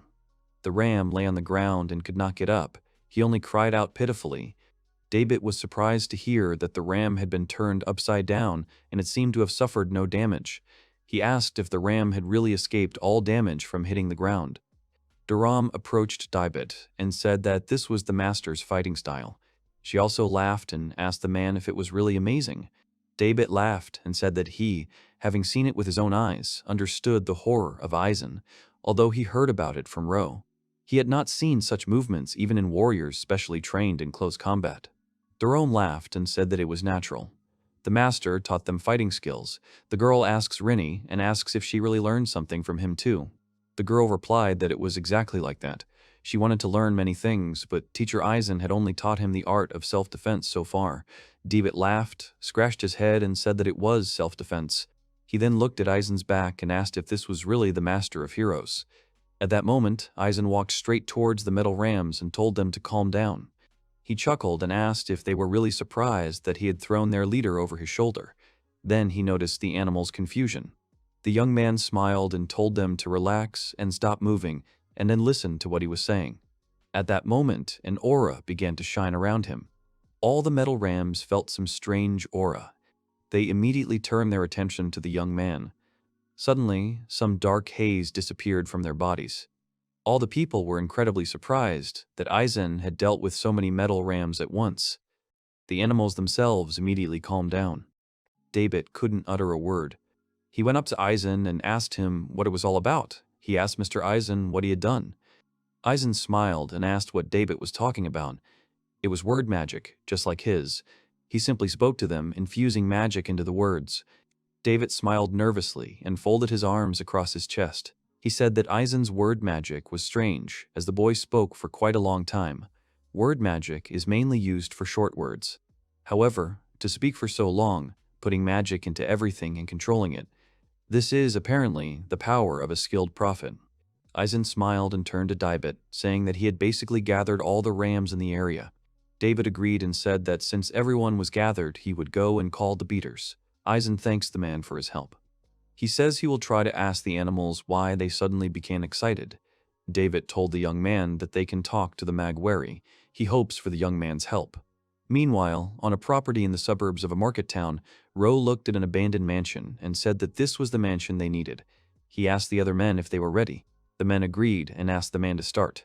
Ro thinks that everyone here is pretending to be a loader, but in reality, they are soldiers under the protection of Zamar Uza. They were ordered to secretly enter the building, examine it, and, if they found anything, capture the researchers. If things got serious, the soldiers would cover for the young man. A group of people enter the threshold of a mansion. Ro uses the ring and knocks on the door. He thinks about knocking 4 times, then 3 more times. According to the previous merchant, this is the signal. The young man smiles and greets, saying that the owners are being disturbed by the wholesale food company. He has come to deliver food to them. There was a silence, but then the door was opened by a thin man who looked very gloomy. He was silent. Ro thought that everything was as he had been told. This man was undoubtedly a researcher, but he knew nothing. The young man apologized and asked the man if he really owned this mansion. The man agreed and said that Ro was not the one who usually came. He asked what happened to the previous salesman. Ro said that the previous salesman was not feeling well today and could not come to work because of illness. However, this delivery had to be made today at any cost. Therefore, the seller asked him, a friend who works in the same company, to replace him. He has a letter of apology with him, as well as a document about the replacement of the courier. He hands over the paper and says that if the man wants to, he can take a look. The man snatches the paper from Ro's hands. The man agrees and says that it is indeed the handwriting of the previous seller, and the document appears to be genuine. The man is silent and then says that they really need food, as supplies are running low. He says that the young man can come in. Ro smiles and thanks the owner of the mansion. He then calls his henchman with his finger and tells the gentleman to bring the food inside the mansion. They go inside the room. The man tells the movers to leave the load in the room. When they are finished, they must leave. Ro replies that he understood the man. Then the owner of the mansion leaves. Ro thinks that this is not quite what he heard. He was supposed to receive the cargo in the hallway, so why did he let them in? The man is very careless. However, the windows he saw along the way were boarded up. which means the man is wary of something. For now, Ro can't figure out if the man is good or bad. Then a man approaches Ro.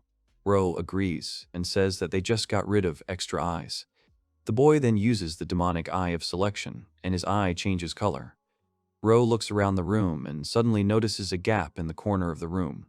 The young man says that there seems to be a secret door here. It seems to be the kind that opens after a certain amount of magic is infused.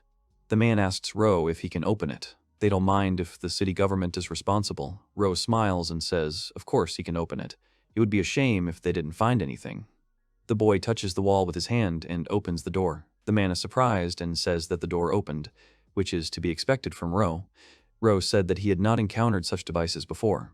Suddenly, they heard some whining and rustling, and looking into the room, they were very surprised. Inside were numerous human skeletons, as well as a huge dead ram. The crunching and chewing sounds continued to echo throughout the room. Ro smiled nervously and said that they had seen something they wished they hadn't. At that moment, a huge metal ram was being devoured by a monstrous monster. The men continued to stare at the animal. The young man told Ro to be careful, because it was a Manhwa. Ro replied that it had become like that because it had eaten a metal sheep that had turned metal.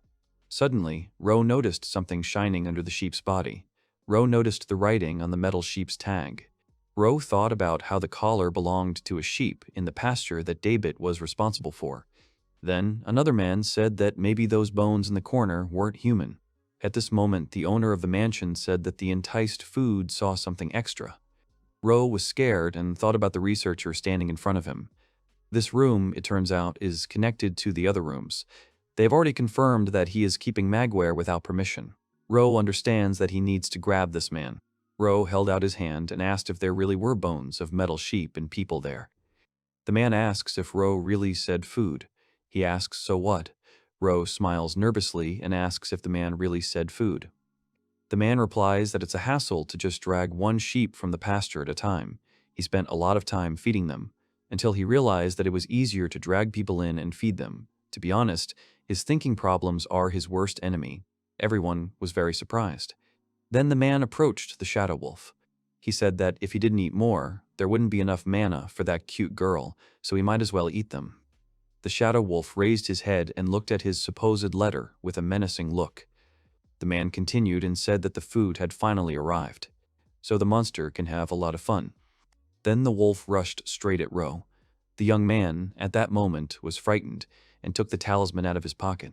He noticed the talisman and summoned the magic shield right into the wolf. A huge wall appeared right in front of the shadow wolf. Then the wolf crashed straight into the magical wall. Ro thought about the magic item he had hidden for self-defense. The boy shouted at the other men to act now. Then the baskets of food fell to the ground. The next moment, the men took out their weapons and prepared for battle. They surrounded the huge shadow wolf and began to attack it. The man hit the shadow wolf with his sword and said it was as hard as a rock. The other man raised his hammer and shouted for everyone to get out of the way. He hits the wolf on the head and it falls to the ground, unconscious. The man said that the wolf seems to be strong because it is made entirely of magic. The young man replied that the wolf had managed to scratch this strong magic shield. He had plenty of strength. Then he came to his senses and asked where the explorer had gone. Ro smiled and told the gentleman that they needed to move on. He saw the explorer running into the room. He thought that he would be of little use in a fight, so he looked around. After a while, they come to the end of the room and see a huge door there. Ro said that there must be a researcher behind this massive door. The other man asked what they were going to do. Since they confirmed the crime, they should go back and report it. It will be safer that way, so it is not a fact that there are no wolves left. Ro says he thinks the same, if only they will let them go. Then they return to the main room. The boy tries to open the door, but he can't open it because the door was sealed with magic. Ro said that the walls had destruction resistance magic cast on them, so it looks like they're frozen, so all they can do is catch the criminal. After a while, the men return to the huge door. The man says he is going to open the door now. Ro tells the man to be careful. Ro used the demonic eye of selection and says that he can't see any traces of magic, but he can't see the material traps that recognize magic with the eyes. The man opens the door slightly and suddenly hears a man's voice saying that the guests should not be so afraid because the merchants may come in. The men enter the room. The researcher asks if they really defeated that wolf. In fact, it had high attack ability but low intelligence, so the group was enough for it. The man is standing on some black seal. He says that this phantom wolf was made of mana. He can make many more of these, so he doesn't care. Anyway, he asks why they are here, which he completely forgot to ask. Ro says they are here to question him about his research. If his actions could harm the city, then they are forced to stop him, as representatives of the Major's army, and they have witnessed such actions. The researcher asks if it is really because of the feeding, although it could be because of the wolf's upbringing. So they came to force him to follow an absurd rule using cruelty. He passes the eye and thinks that this is good. His work here is already done because he is finished with the cultivation. He doesn't need anything else. The man agrees with him and says that they need to arrest him quickly. Ro asks them to stop. He uses his eye again and says that there is something on the wall right behind the researcher. At this point, the man, using magic, removes the wall and tells the guests that they must go this way. Everyone was very surprised when they saw that the wall was made of illusion magic. He was hiding his escape route behind this wall. The researcher, grinning, asked about the escape and said that it was absurd. Ro asked the other men to stop because there was something on the other side of the wall. Suddenly, a huge shadow wolf appeared next to the researcher. The man was surprised that they were magical beasts, but they were somehow huge. Another young man said that this black fog could not be miasma. Ro could not believe his eyes. He did not understand what kind of wolf it was. The researcher said that this is why they are absolute fools, because it is not just a wolf. The enormous effort he put into raising it and its evolution after eating the flesh of an evil god turned it into a Fenrir of the abyss. Ro shouted that it was dangerous to grow something like that. The researcher's actions could cause great risks to the city. The researcher did not turn to the men and asked what happened. It was, but he actually managed to grow it. Ro doesn't understand what the man is talking about. Then the researcher said that the Fenrir of the abyss should merge with him, namely with his beautiful body. Then the Fenrir of the abyss opens its mouth and eats the researcher. Everyone was very surprised and assumed that he had simply killed himself. Ro said that he had not killed himself. It turns out that the explorer wasn't just eaten. He's now inside the abyssal Fenrir and is connecting with it. Suddenly, the wolf's eyes open and an evil laugh is heard from his mouth. The man says that this is a success and his fusion is complete. All this is true. The body of the beast that has absorbed divine powers is simply superb. The men stood there and couldn't believe their eyes. The young man asked the men if that wasn't the voice of the explorer coming straight from the mouth of the abyssal Fenrir. He didn't understand what was happening. The man said that young guards like the boy did not know about it. It was a fusion with a magical beast. However, this technique was considered forgotten after the battle with the evil god. The researcher interrupted them and said that looking down on other people was really nice. Then he called people stupid. He asks if the technique of the beautiful degree has really forgotten. There was no chance. Ro said that he did not know how to use it. It seems that the researcher has unmistakably transferred himself into the body of a wolf. The researcher asks about self-transfer, but nothing of the sort. It's called evolution, but he thinks that stupid people like them are prone to stupidity. He looked up and said that he finally understood his master, and that this was all certainly real. The young soldier did not understand what the researcher was doing at all. Fenrir laughed and realized that the man could not hear it. Then he realized that only he could hear the voice. The male warrior asked what voice the researcher was talking about. Fenrir laughed and then spoke about the destruction of the city that they did, destroying humanity, to kill and destroy. He hears the voice of his master, and that is why he will do everything. The researcher then summons the shadow wolves. Then several shadow wolves appear from some strange aura. The creatures gradually took on the features of predators. Ro thinks that they can't defeat so many shadow wolves. The young man tries to retreat. The researcher in the body of a Fenrir shouted that he would destroy all men. He calls upon the flaming breath.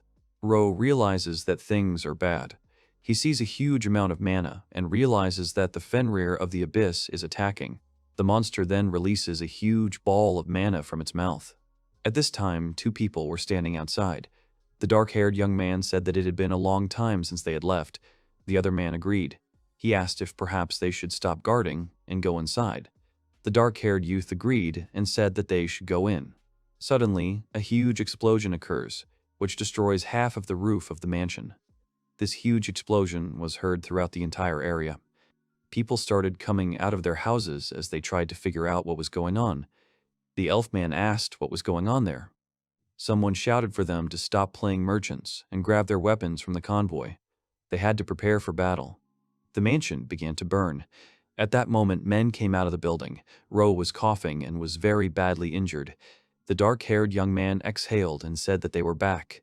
Another man asked what was going on here. The man shouted that a pack of magical wolves was approaching. Everyone was very surprised.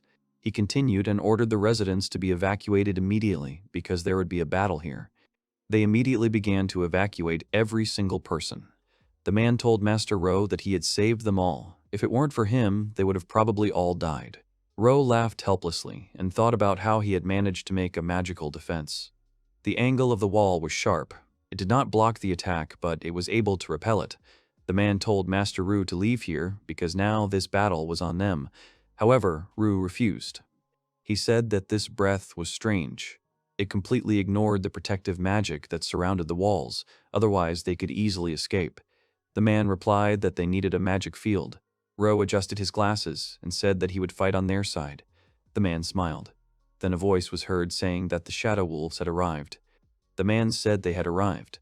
We needed to use the heavy weapons from the convoy, then split into pairs and cover each other. A huge Fenrir peered out from the dark flames.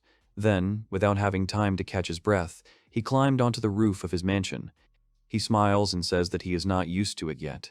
He still can't feel some parts, but it is still a great and pleasant body that he likes very much. He looks around the city and says that he will destroy this entire city. This is not a real city made by people. He looks at the soldiers fighting the Shadow Wolves and says that they are perfect for starting a panic. At this point, the men were fighting the Shadow Wolves. The man with the Molotov said that they should hold out until reinforcements arrived. The other men say that everything is fine and they will be able to win. Suddenly, the Fenrir of the Abyss is heard giving a command and calling the Shadow Wolves. At this moment, from the shadow of any object, be it the shadow of a house or the shadow of a cart, many Shadow Wolves appear. The Shadow Wolves gather together and surround the abyssal Fenrir. Fenrir says that this is very interesting. He can summon as many of these wolves as he wants, and did people not know about it? He asks them to show how much they have endured. The young man with dark hair says that they multiply very quickly. Ro said they could take it all. The men agreed and got into a fighting stance. Thus the battle continued. After a while, Ro was already exhausted. He thought about how it happened so quickly, and it seemed like they had only been fighting for an hour. He wondered if that was true. Maybe they had been fighting for 10 minutes or 15 minutes. This suburb of the city was far from the army, and how much longer would they have to hold out? At this moment, the abyssal Fenrir used Thunder Breath. Ro shouted that he was attacking again, so they needed to close. Then he used a magic barrier. The thunderous breath of the abyssal Fenrir crashes straight into the magical barrier that Ro created. However, the thunderous discharges destroyed the magical barrier. Ro was struck by lightning. The man came up to him, put his hand on the boy's shoulder, and asked if he was okay. Ro slowly agreed. He adjusted his glasses and said that he was just a little bit electrocuted. One shock, but he was pierced by very strong magic. Using his special vision, he saw clumps of mana gathering in his mouth. The problem is that he only has 2 spells left, and things are getting worse and worse. Ro's legs gave way, but a man caught him and told Ro not to force himself because he was not a warrior. However, Ro says that if he cannot force himself now, what will he be like in the future? The young man says that this city, their company, someone is trying to destroy the city right before their eyes. He admits that he loves this city very much. That is why he will spare no effort for what he loves. He swears that he will fight to the end. Abyssal Fenrir agrees and says that his mana is burning and he is getting used to this body, so he suggests ending this whole game. He tells the Shadow Wolves that it is time to get serious. He ordered the Shadow Wolves to attack the people together and finish them off. The wolves went on the attack, and the soldiers tried to stop them. The Fenrir then jumps onto the roof of the building and looks around. Ro suddenly notices something. Fenrir looks around and says that they will try it. Ro understands that the researcher really wants to use the breath for the entire city and, at the same time, from 2 different heads. Suddenly, Ro throws down 2 of his talismans. Fenrir uses Blizzard Breath and Thunder Breath at the same time. He fires attack beams, but they are blocked by the magical barriers that Ro released. Everyone was very surprised, including the Fenrir of the Abyss. The monster said that it was useless. Ro was happy at this moment because he was able to protect the city. Suddenly, a chopped shadow wolf flies into him. The blow causes the young man to fall to the ground and cover his face with his hand. Suddenly, a man calls him. Ro opens his face to see a shadow wolf leaping at him, baring its teeth. Ro realizes that his defenses are exhausted. However, he shouts that he has decided to fight to the end. Ro goes hand to hand against the shadow wolf. At that moment, he hears a familiar voice that says that Ro has uttered magnificent revolutionary words. The young man is very surprised. At that moment, Eisen appears and strikes the shadow wolf with his staff. He smiles as he looks at Ro, who is surprised to see Mr. Eisen. Ro came to his senses and said that it seemed like they were all on time. At that moment, Daram and Rin appeared next to Eisen. Abyssal Fenrir noticed Eisen, Darom, and Rin and thought that they were reinforcements. At that moment, Ro thanked Eisen, to which the youth replied that it was nothing. Eisen smiled and said that he was the one who was asked to save Ro in the first place, and he was the one. Eisen then pointed at David, who was already running towards them. The man smiled and said that they were right on time. Ro smiled that the man was there too, and then asked him why he was there. David said he came back as soon as he sensed something was wrong. Mr. Eisen heard his voice during the battle. Everything here looks very terrible. Eisen then turned to Ro and said that if he could speak, could he explain the situation to him? Ro said, agreeing that he didn't even know where to begin. He then tells of a man who studies divine evil who raised a huge evil wolf. The wolf evolved into the Fenrir of the Abyss, which ate the city, and he merged with it. Eisen and Daibit looked at each other. Eisen then said that it seemed like it was an insanely dangerous criminal hiding. Fenrir thought that this guy was very strange. For some reason, when he looked at him, he felt very uneasy. Eisen says the situation is clear to him. As planned, Ro and the soldiers are to retreat while he deals with the three-headed monster. Jerome smiles and says she understands. Then she suggests the master leave everything to them. Renee says they will protect them while they retreat. Eisen smiles and says that they will begin then. He does not know how it will all end, arrest or murder, but he will fight for the city to the end. The man tries to argue but is stopped by Ren, who asks all the soldiers to retreat and leave the rest to them. Abyssal Fenrir says that he will catch them before they all escape. He orders the shadow wolves to attack. Then Darom, taking her tools, told Ren that she could go ahead and protect the soldiers and take them to safety, and she would take care of the shadow wolves. If they interfere with the master's plan, she will be displeased, so she should tear them apart. Rennie was surprised and asked Darom if she really would fight with this instrument. Then a huge number of shadow wolves rush straight towards Darom. The girl smirks and says that unfortunately it is not a tool. A shadow wolf jumps on her, but suddenly it is cut to pieces. Renee is surprised. Instead of a violin bow, a beautiful sword appears. Darom says that she would not like to dirty it too much because she usually uses it as a bow. Rennie asked Darom if the girl had really made the bow from an enemy weapon. The girl smiled and said that it was its original form. Then a whole pack of shadow wolves appeared in front of Darom held her violin out in front of her, and the instrument began to glow. The girl used the spell to deploy the orchestra and its magical form. Suddenly, the violin transformed into something that looked like a shield. Rennie was surprised that it was another weapon. Darom smiled and said it was simple. She was an automaton, so her body was filled with weapons. She uses the magical form of fire and releases magical fire cores from the former violin. She defeats a whole pack of shadow wolves. Renna said that it was simply incredible. Darom agrees and says that this ability is unpleasant for people. That is why he transforms it into the form of an instrument. The girl asks what it is like because it is one of her secrets. She turns to Rennie and asks the girl if she is scared. Renee smiles and says she thinks it's super cool. Darom is surprised, then smiles and starts laughing. The girl says she is very happy because Ren says the same thing as the other students. The bodies of the wolves dissolved in the bright rays of the sun after Darom attacked them. The girl said that she also enjoyed the praise of the master. It motivated the girl even more to protect people. Rena smiled and said that was what Sensei said. Darom laughs and says that he said that while looking at her and even stroking her head. These are certainly not the best words she has ever spoken, but if they help protect people's smiles, they are good in their own way. At that moment, another pack of shadow wolves was heading straight for the girls.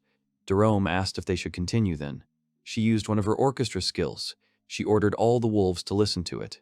Eisen was already on the roof of the building and stood right in front of the Abyssal Fenrir. The Abyssal Fenrir called the youth a fool and said that he understood everything. The voice told him that the youth was one of those who had cut up their master and driven away their deity. Fenrir called the prophet Eisen. Eisen silently watched Fenrir. He then replied with a serious expression that he had never met him before. The Fenrir of the Abyss replied that he could feel all the master's hatred for the youth through blood and flesh. The pupils of the Abyssal Fenrir's eyes dilate, and he speaks of absorbing the prophet Eisen.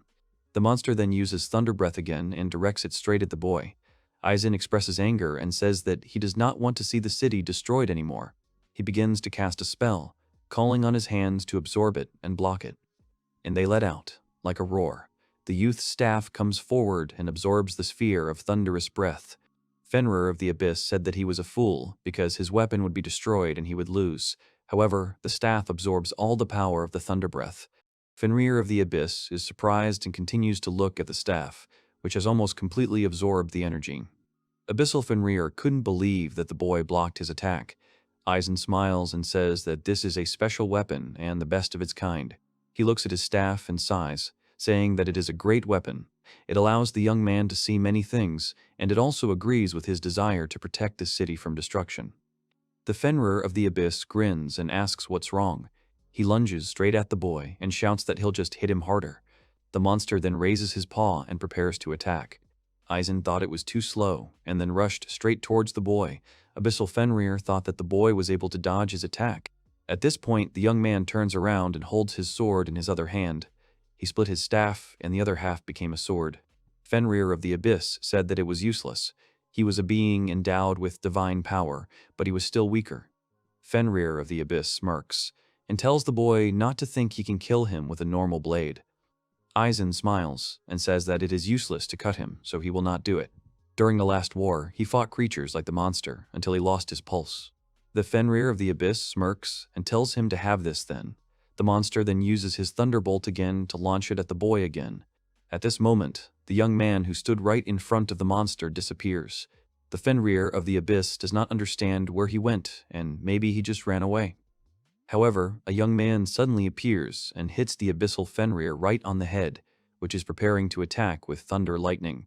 At this moment, the lightning that was in the teeth of the Abyssal Fenrir bursts in.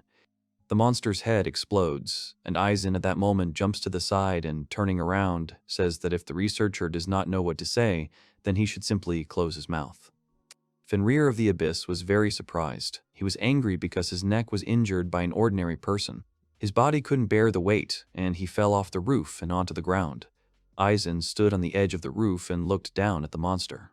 He said that he thought so. One head is not enough to destroy one core. A normal Fenrir would have been defeated already. Deep in the mouth of the Fenrir, when it attacked with its breath, a dark sphere was visible, the core. With 3 heads, each should have 1. The young man jumps off the roof and thinks that until he destroys every core, his body will continue to regenerate. At this moment, the head of the Abyss Fenrir uses the Blizzard Breath skill and directs it towards the youth. However, Eisen manages to dodge to the side. The second head of the Abyssal Fenrir was charging another skill. The next moment, the Abyssal Fenrir used a flame breath, which exploded upon touching the ground.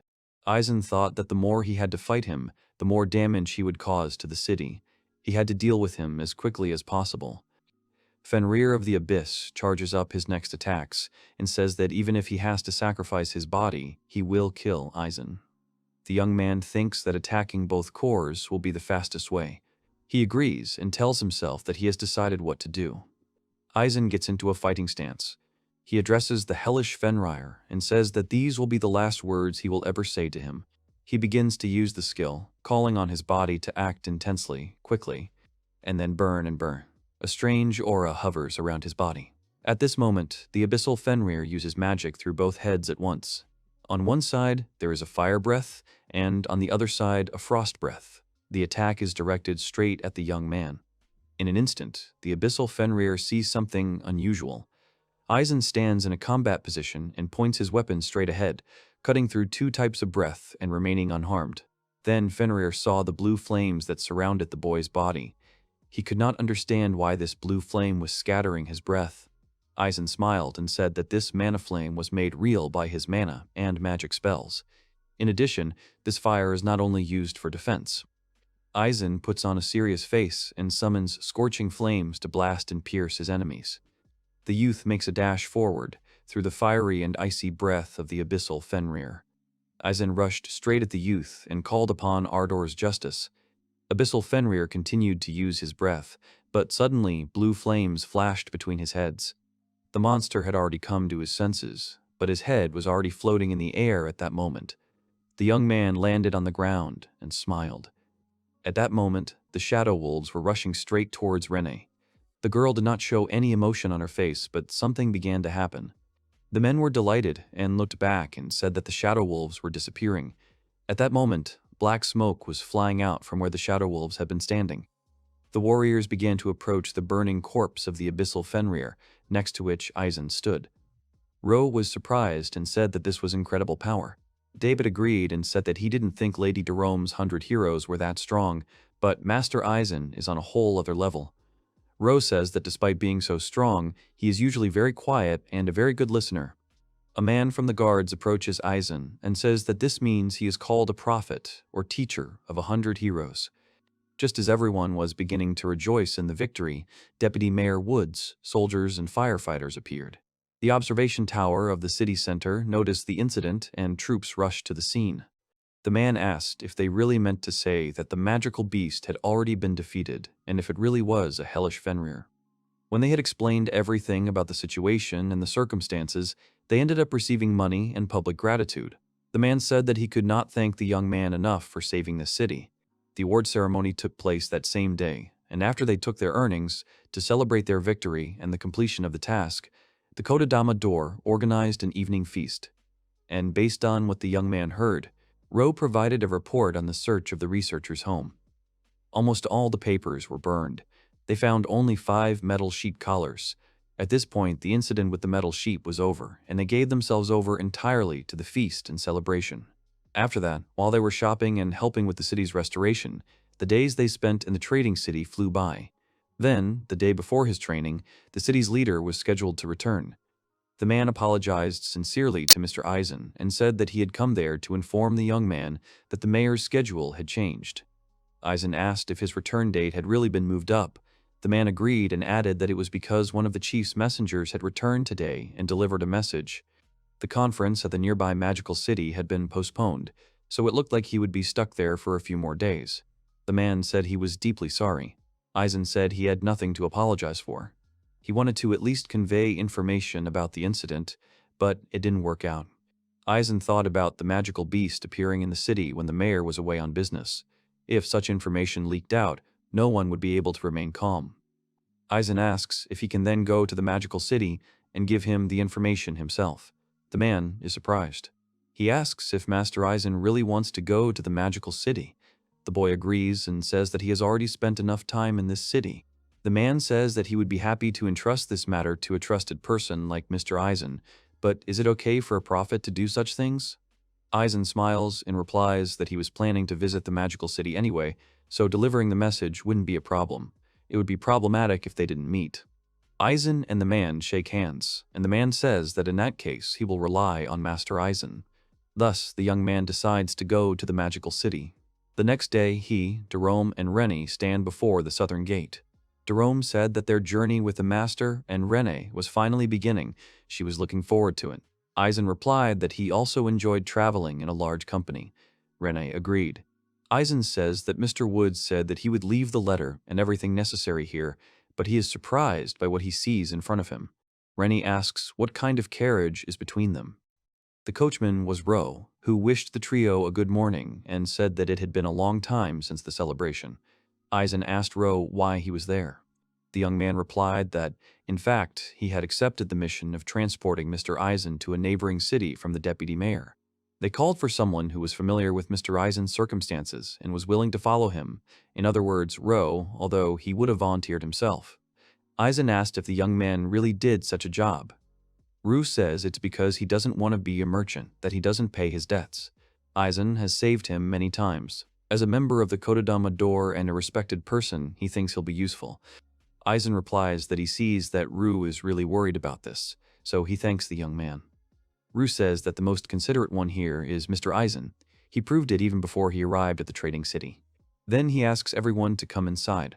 Unlike the previous one, this carriage is adapted for comfort and also has a very luxurious interior. Durham smiles and says that it has been a while since she spent time talking while traveling, so she is looking forward to it. Eisen agrees and says that even if they always talk while traveling, he is still looking forward to it. Rennie agrees with the young man and adds that it is her first time, so she is really excited about the journey. Ro smiles and says that it seems like everyone is settled. Then they set off. A few days later, Durham leaned out the window and shouted to Eisen to look where she was pointing. She said that it looked like that fortress was also a landmark. They say there was a beautiful view of the plain from there. Eisen looks at the fortress and says that it is probably true. This fortress served well during the war. Ro says that's exactly right. Buildings from that era were strong and durable, so they could be used for a variety of purposes. Eisen says that this way he can learn about everything, just passing by, which is better than a regular walk. Rena says that is true, because this way they can admire the scenery. Duran says that any ride with the master is good. Eisen turns to Ro and thanks him for driving the carriage so carefully. The young man replies that it is his job, and that carefulness is just one of the joys of riding in a carriage. Eisen replies that they still use it, at least for that they can be thankful. Ro says that Eisen is a sucker for compliments. In that case, he is glad. Jerome says that she has understood something. The master praises even for trifles because it gives them strength to work even better. Brenny adds that it was the same in another world. A teacher praised her for simply answering a letter. Ro smiles and says that they are very grateful for that. Eisen thinks about what they are talking about. If someone does a good job, it is only natural to praise them for it. Eisen says that they should return to the conversation. Thanks to Ro, they have seen a lot of places, and he realized how much fun it can be. Ro replies that he is glad that the boys liked it. The shipbuilding industry is also developing now. In the last 10 years, many steamships have appeared. There are even huge ships that look like cities and are suitable for travel. Eisen thinks that one of the students planned a ship of this shape. Jerome says that she is ready to go to the ends of the earth with the gentleman, and during this time they have received so much inspiration that she is ready to write a song. They then pass by a large body of water. Eisen replies that the view of the mountains is simply beautiful. Ro agrees and adds that the mountains are one of the attractions located near the City of Magic. They are called the Mater Mountains. The flora and fauna are different from other mountains. There are many rare species. The mountain trails are maintained, so it is a great place for climbers. Thanks to the cooperation of the 100 heroes, the path was quickly opened. Jerome says that she heard about it too. Ro adds that one of the heroes paved the path so that people could cross the mountains. There is also a highway in the mountains. Most of the systems they use were created by Eisen's students, and they helped them a lot. Eisen says that means the guys are doing their best. Suddenly, the boy notices something. He tells Ro that there are demons ahead, about 4 lizard men. Ro doesn't understand where they are. Eisen points his finger and says that they are far away. Ro picks up the binoculars and looks into the distance. He notices demons there. He says that at this distance they are clearly visible, despite their coloring. They have adapted well, but it is simply impossible not to notice them. Sure, they are cruel, but do they really attack people? Ro agrees and says that while it may not be common, he has seen a few ads about attacks on merchants. At least there were no ads about friendship with them. Ren tells the teacher that there seems to be something wrong with them. Eisen says that he sees it, which looks like miasma. Ro looks through binoculars and says that it is true. Miasma is swirling around the demon llamas. Eisen adds that they probably tasted demon flesh, which is why they became enraged. If they leave them, they will attack someone. He smiles and says it's time to finish them off. Ro asks the boy if he's sure. Eisen agrees and says it's dangerous to leave them wandering along the road. He asks to stop the cart when they get close. Eisen jumps out of the cart. Ren offers the teacher to go with them. Jerome agrees and says that she will go too. Eisen tells the girls that they can go together. After some time, the young man noticed that the demons did not even notice him and did not attack him. Then he sees a glow between the demons and realizes it's a fox. Rennie says that judging by the flames, it's a fire fox. Eisen says it's some kind of demon, but it's still a baby. Suddenly, the lizard rushes towards the fox and kicks him aside. The fox flies away and stands on its paws, frightened. The demon lizards looked at the fox, and drool flowed from their jaws. Rene asks if it's okay for demons to fight. Eisen agrees, but he says something is wrong. At this point, the lizard kicks rocks at the fox, which flies straight at him. Eisen thinks that hunting is not part of growing up. However, he understands that the lizards are simply mocking the fox. This behavior must be caused by the demon's influence on their minds. Eisen says that something is definitely wrong. Suddenly, Eisen distracts the lizardmen and orders them to stop. The lizardmen turn their attention to Eisen, Duran, and Ren. Eisen tells the lizardmen that they have eaten the flesh of a demon and are now under the influence of the miasma that swirls around them. However, maybe there is another reason for their behavior, he would ask, but it seems that he will not be able to do so. The lizards headed straight for the young man. He sighs and says that the monsters won't respond, so there is no choice. He opens his eyes and says he will kill them. Suddenly, something flies into the left and right lizards. Rene says that the right lizard has been eliminated, and Jerome adds that the left one has been eliminated in the same way. Eisen agrees. He then splits the staff and cuts the rest of the lizards. Eisen smiles and says that he is finished too. Rene says to be on guard just in case. Jerome adds that she will look to see if anyone else has miasma. Eisen says that he does not feel miasma, but the girls should still look around. Then Ro arrives on a cart and says that it was a great job and the boy is an excellent swordsman. Eisen says that their movements were predictable.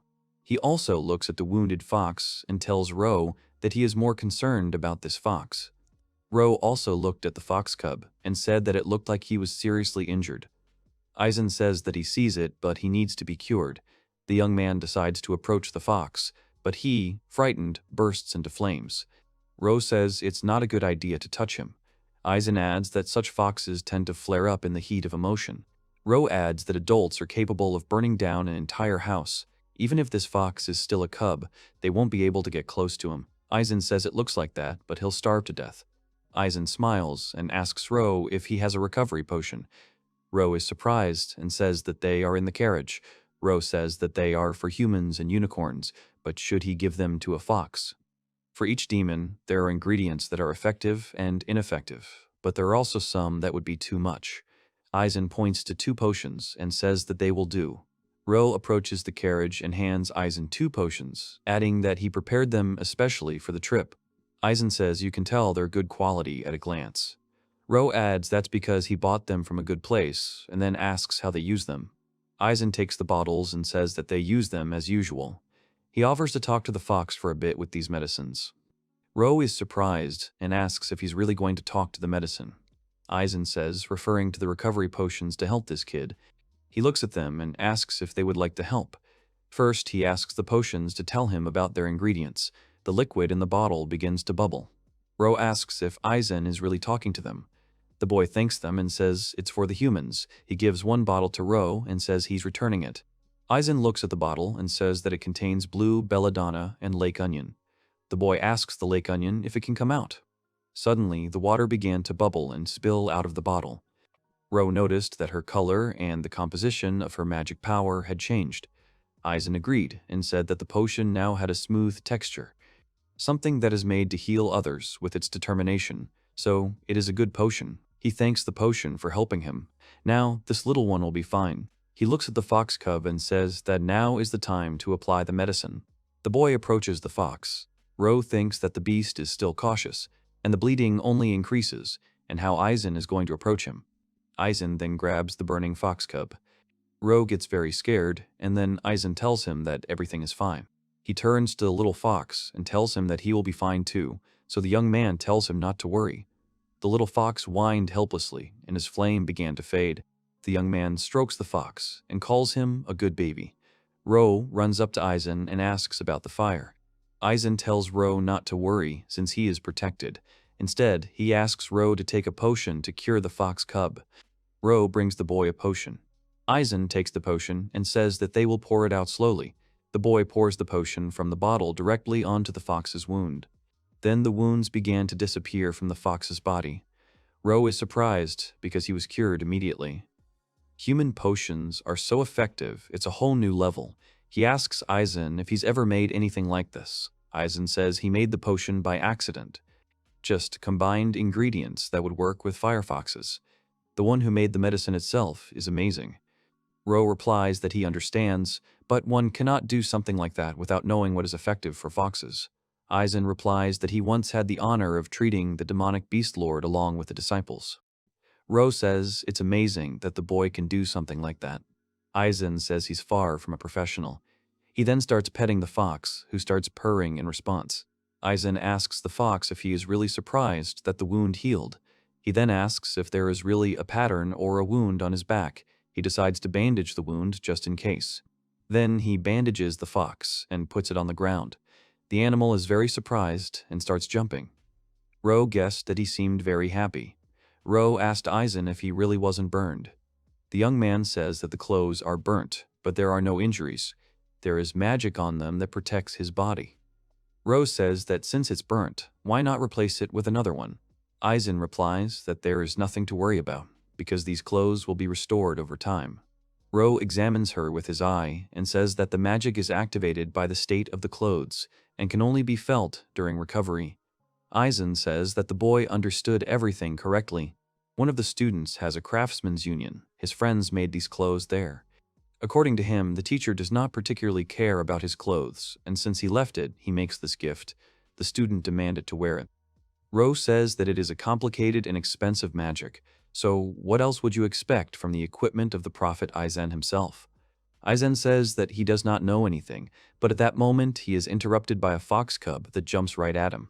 The fox cub begins to lick the boy's burnt clothes. Eisen thanks the fox cub and asks him not to worry, because he will fix everything. Jerome says that they are back. Rennie adds that they have looked around and that everything is safe. Eisen thanks the girls and tells them to get into the carriage. He turns to the fox and says that he needs to get home. The boys head straight for the carriage, but the fox follows them. Eisen asks the fox what's going on. Rennie smiles, and Jerome says that this fox is already theirs, and he even smells like them. Eisen asks the fox what happened and if he wants the young man to do something. The fox cub starts to snort. Eisen smiles and says he understands. The young man asks if the fox cub wants to come with them. Jerome sits down and says that she remembers Eisen picking them up the same way. The boy says that they are heading to the city. The fox starts snorting and pointing his paw to the side. Rena assumes that he wants to say something. Eisen says that it seems that his home is in that direction, but he is scared, so he wants to stay with them. The boy asks Ro if they can take him to the magical city. Ro agrees and says that he is not fierce, so it will be easy to deal with him if necessary. His friend is also a demonic beast. Eisen says that this is great and invites the fox to go with him. The little animal snorts happily and runs after them. After some time, the heroes come to the magical city of Strata. Then they head to the center of the city. Ro tells Eisen that they have arrived. He asks where the firefox is. Eisen says that the firefox is right in his clothes and he didn't want to leave. Rena adds that he liked it on the boy's chest. Jerome adds, laughing, that it's always more comfortable near the heart. Ro points to the side and adds that they will go to the town hall like this. He points to a building and says that it is the building at the end of the alley. Eisen asks if there will be formalities to attend to. Ro agrees and says that permission to keep the demonic beast will be required. In addition, it is possible to collect information about the search for the mayor of the trading city. Eisen agrees and says that the letter from the deputy must be passed on as soon as possible, so they go to the town hall. Eisen looks out and says that this is a very lively and beautiful city, not inferior even to a commercial one. Ro says that, as the name suggests, magic is used to develop the city. It is also used in cooking. In magical kitchens, it is cooked over high heat. Frozen confectionery is also quite popular. He will show them later. Eisen says it's quite nice here. Jerome smiles and says he wants to eat. Rennie adds that he'd like to try the different dishes as soon as possible. After some time, the heroes arrive at the town hall of the magical city. Ro apologizes to the group for keeping them waiting. He took care of the carriage and luggage. Eisen comments that the staff here seem to be in a hurry. Jerome adds that she is also concerned about it. Ro says that when he visited this place before, it was quieter. He will apply for permission to keep the demonic beast for now. Ro then returns and says that the application for both animals has been accepted. Eisen notes that this is pretty fast. Ro agrees and says that it doesn't look like they are busy. Then they are interrupted by a girl who says that it is really Ro. The young man recognizes the girl as Melissa and says that she has also arrived in this city. The girl says that she is the secretary of the mayor of the trading city. Then she asks who it is and assumes that it is Daram, although the girl says that her aura has changed somehow. Ro remembers being rather cold before meeting Eisen. Melissa asks what happened. Ro suggests that Melissa introduce them. These people want to visit the mayor of the trading city. The young man says that he is glad to meet you and his name is Eisen. Rennie says that her name is Rennie and she is pleased to meet you. The girl suggests that they call her secretary Melissa. Then the girl asks what business they have with the mayor. Eisen says he has a letter to the mayor from the deputy. He shows the envelope. Melissa replies that she sees the deputy's magical mark on it. Melissa asks if she can check. Eisen agrees, since the girl is the secretary. The girl thanks the boy and says that she doesn't want to just stand there and chat, so she offers to have some tea. Then the girl reads the letter and starts sweating. Ro says Melissa's reaction is just like his. Eisen says the letter is about him too. Melissa awkwardly asks the boy if the contents of the letter are true. She asks Ro if he knew. Ro says it is all true, but the girl must keep the information a secret. She says she understands. So there is nothing strange in Daram's changed behavior. At this point, Daram was telling Rennie that she had made the flowers in the teapot bloom.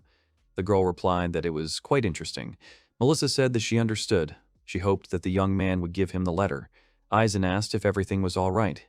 Melissa agrees and says she will act as a mediator. The meeting is just about to break. However, a voice is heard saying that this is not necessary.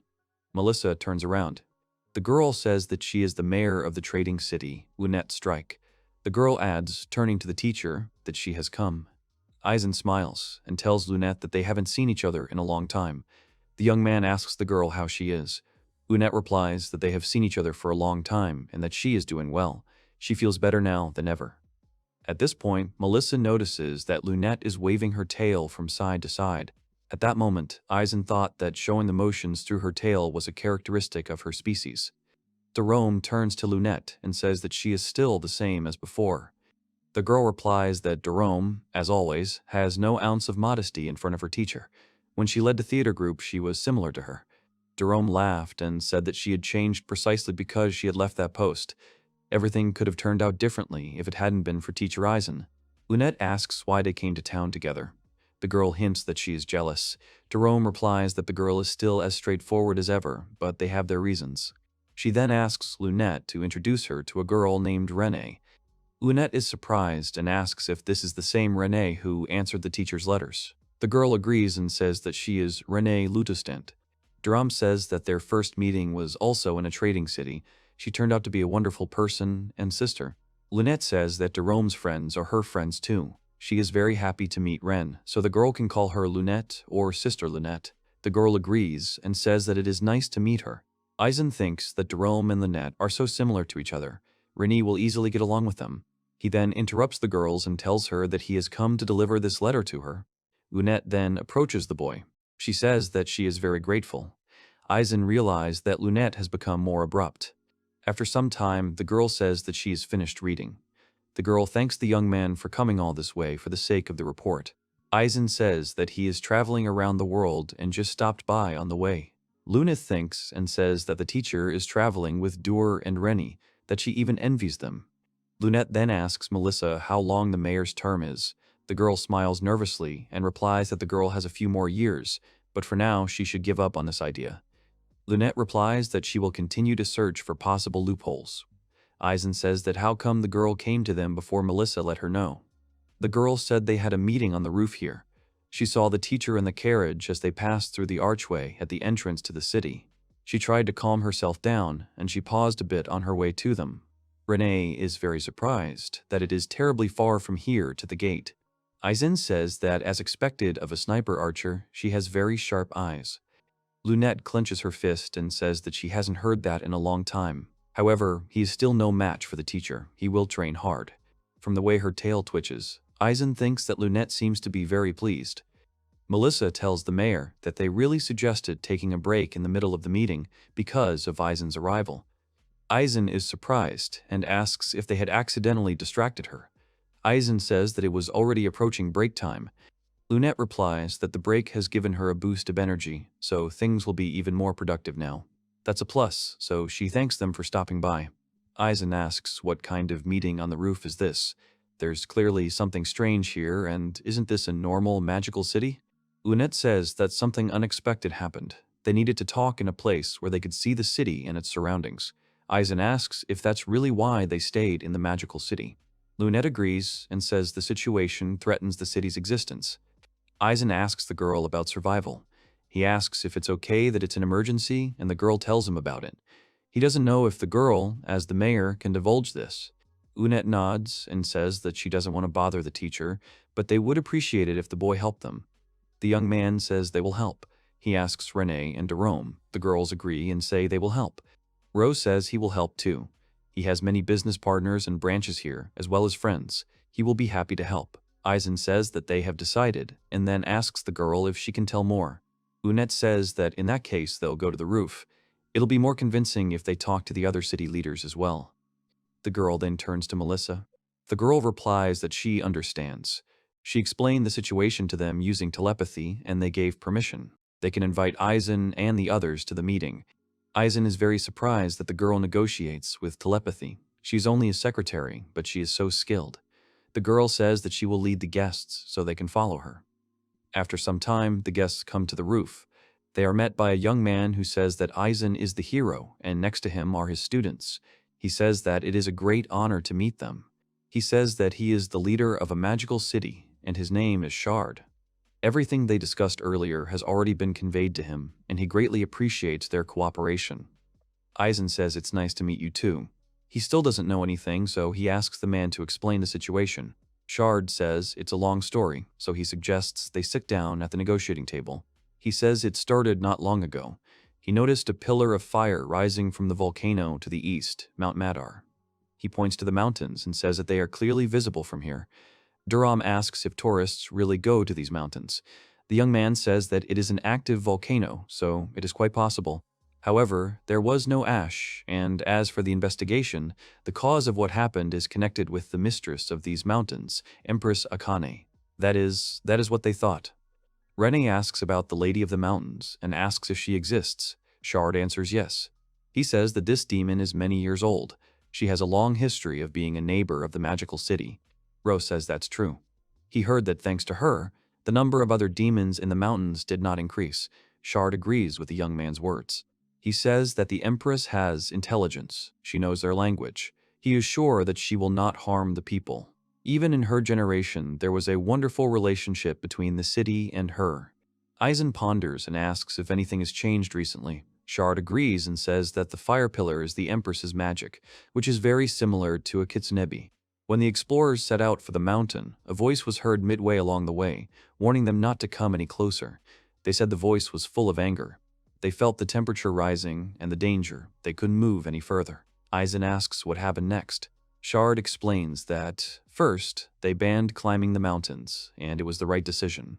The pillars of fire that appear day by day are getting stronger and are burning the surface of the mountain. The mountain has become dangerous. No one knows when it will erupt again, and no one can reach the Empress's mansion on the hillside. The situation is getting worse and worse because they cannot meet her. He even thought that soon the lava would reach the city itself. There is a limit to how much magic they can suppress. Lunette adds that this is why she called them. At this rate, the magical city will become dangerous to be in. The girl takes out her bow. Eisen smiles and says that he realized that the girl is becoming a sniper again. The girl can hit a magic arrow from here right to the mountain. Shard agrees and says that the arrow is imbued with freezing magic. If lava spills over the surface of the mountain, they will simply freeze it.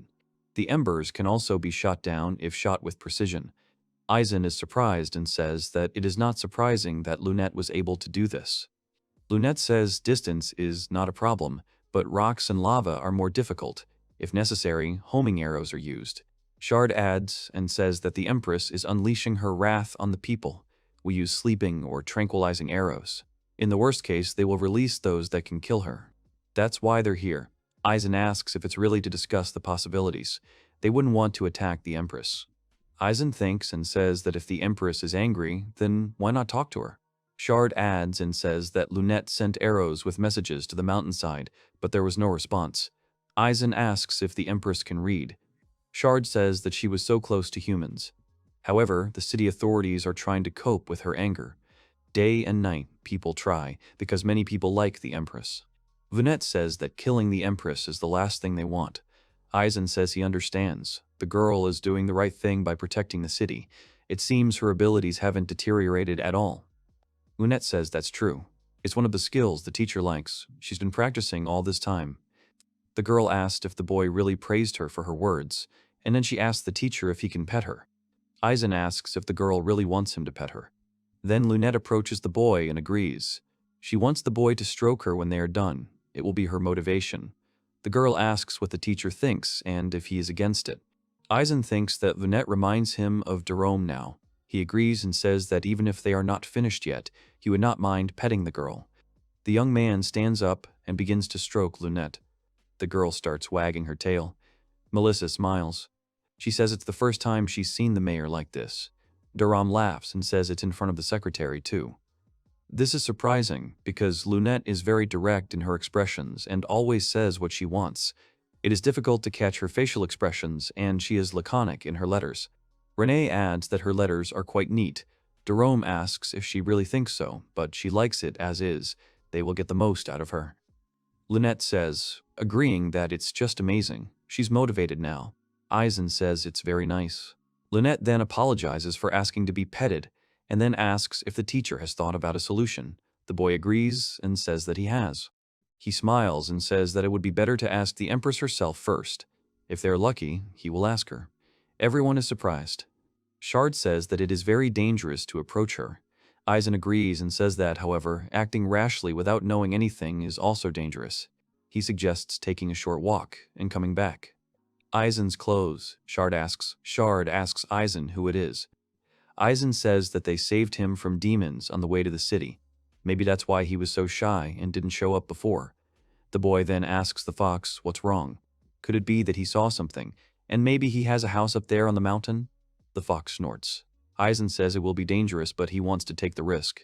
He asks if there is a reason not to go there. Then the boy turns to Shard and says that he will go to the mountains. He wants to see the state of the Empress and the house of this little one. Shard asks the boy if he is sure. He then agrees and says that they have once again assembled a group of explorers. He hopes that he can accompany the boy on his journey. Eisen agrees and says that it will help a lot. He thanks Shard. The boy replies that it is all he can do. Shard says he is grateful that the young man is willing to undertake such a dangerous adventure. He would like to avoid an attack on the Empress, so he is happy to cooperate. Eisen agrees. The next day, they set off for the mountain. They harness the unicorn, as they can easily pull large vehicles, and they chose Ro as the driver, as he can use his magical eye to explore the area. Everyone was sitting in the carriage. Melissa thanked Eisen for his attention. She was glad that they could work together with the prophet who was the subject of so many legends. Melissa followed them as a liaison. The magical city has a device that adjusts the accuracy and range of telepathy. This allows her to easily contact Shard. Also with them was a mountain expert, geographer Nicholas, and a track worker named Tyler. They thanked everyone for their cooperation. Lunette also went with them, along with them all, along with the soldiers of the magical city and the magicians helping them. Along the way, they will come out at a sniper point. In the worst case, they will wait near the mountain so that they can shoot from a safe distance. Lunette says it's been a long time since she and a teacher went anywhere. She's glad they're back together. Eisen says it's been so many years since the war. The girl says she remembers how all of them, the students, stuck to the teacher. Jerome adds that that's why they all became students at the same time. Lunette used to be talkative. The girl says it was fun. She enjoyed the conversations. There was a time when they had competitions in shooting with a gun and a bow. Jerome says they used so much to vary the shooting. They shot so much that the hills where the demons had built their fortresses were leveled to the ground. Renee asks if it was really just the two of them. Lunette agrees and says that their shelling was making it too hot. Jerome tells the teacher that magic is wonderful, but it was unnecessary to level the hill. Eisen says that it was necessary to defeat the demon, but leaving them unattended was a waste of territory. Rennie says that Eisen's students have been doing great things for a long time. Melissa replies that, from the outside, it seems like they were doing something ridiculous. Ro then stops the carriage and tells Lunette that they have arrived at their destination. Eisen says if the tower is really a wartime watchtower. Lynette says that City Hall workers are sleeping there now. She's still good and can shoot from the roof. At that range, the arrow's power won't decrease. Magic arrows give you more options because you don't have to worry about the damage around you. Eisen says that all of this is true, but depending on the shooter, the impact of the shot can have dire consequences. Lynette says that they will have to split up. Eisen says that they will see Lynette again. He asks the girl to let him know if she needs anything. The girl says that she understands and will do everything possible. After some time, they stopped in a covered hut near the mountain. They saw a sign from the Administrative Bureau of the Magical City stating that entry to the territory was prohibited due to an emergency situation. People ask if this is the starting point. Others say that these black spots are traces burned by the flames. It even came close to the entrance. If someone had entered here, they would have suffered. However, there were 2 people with them who were familiar with geography. Also, Melissa, who can instantly contact him. Then Ro, with Renée and Jerome protecting their rear. They stand in front of the mountain and begin their climb.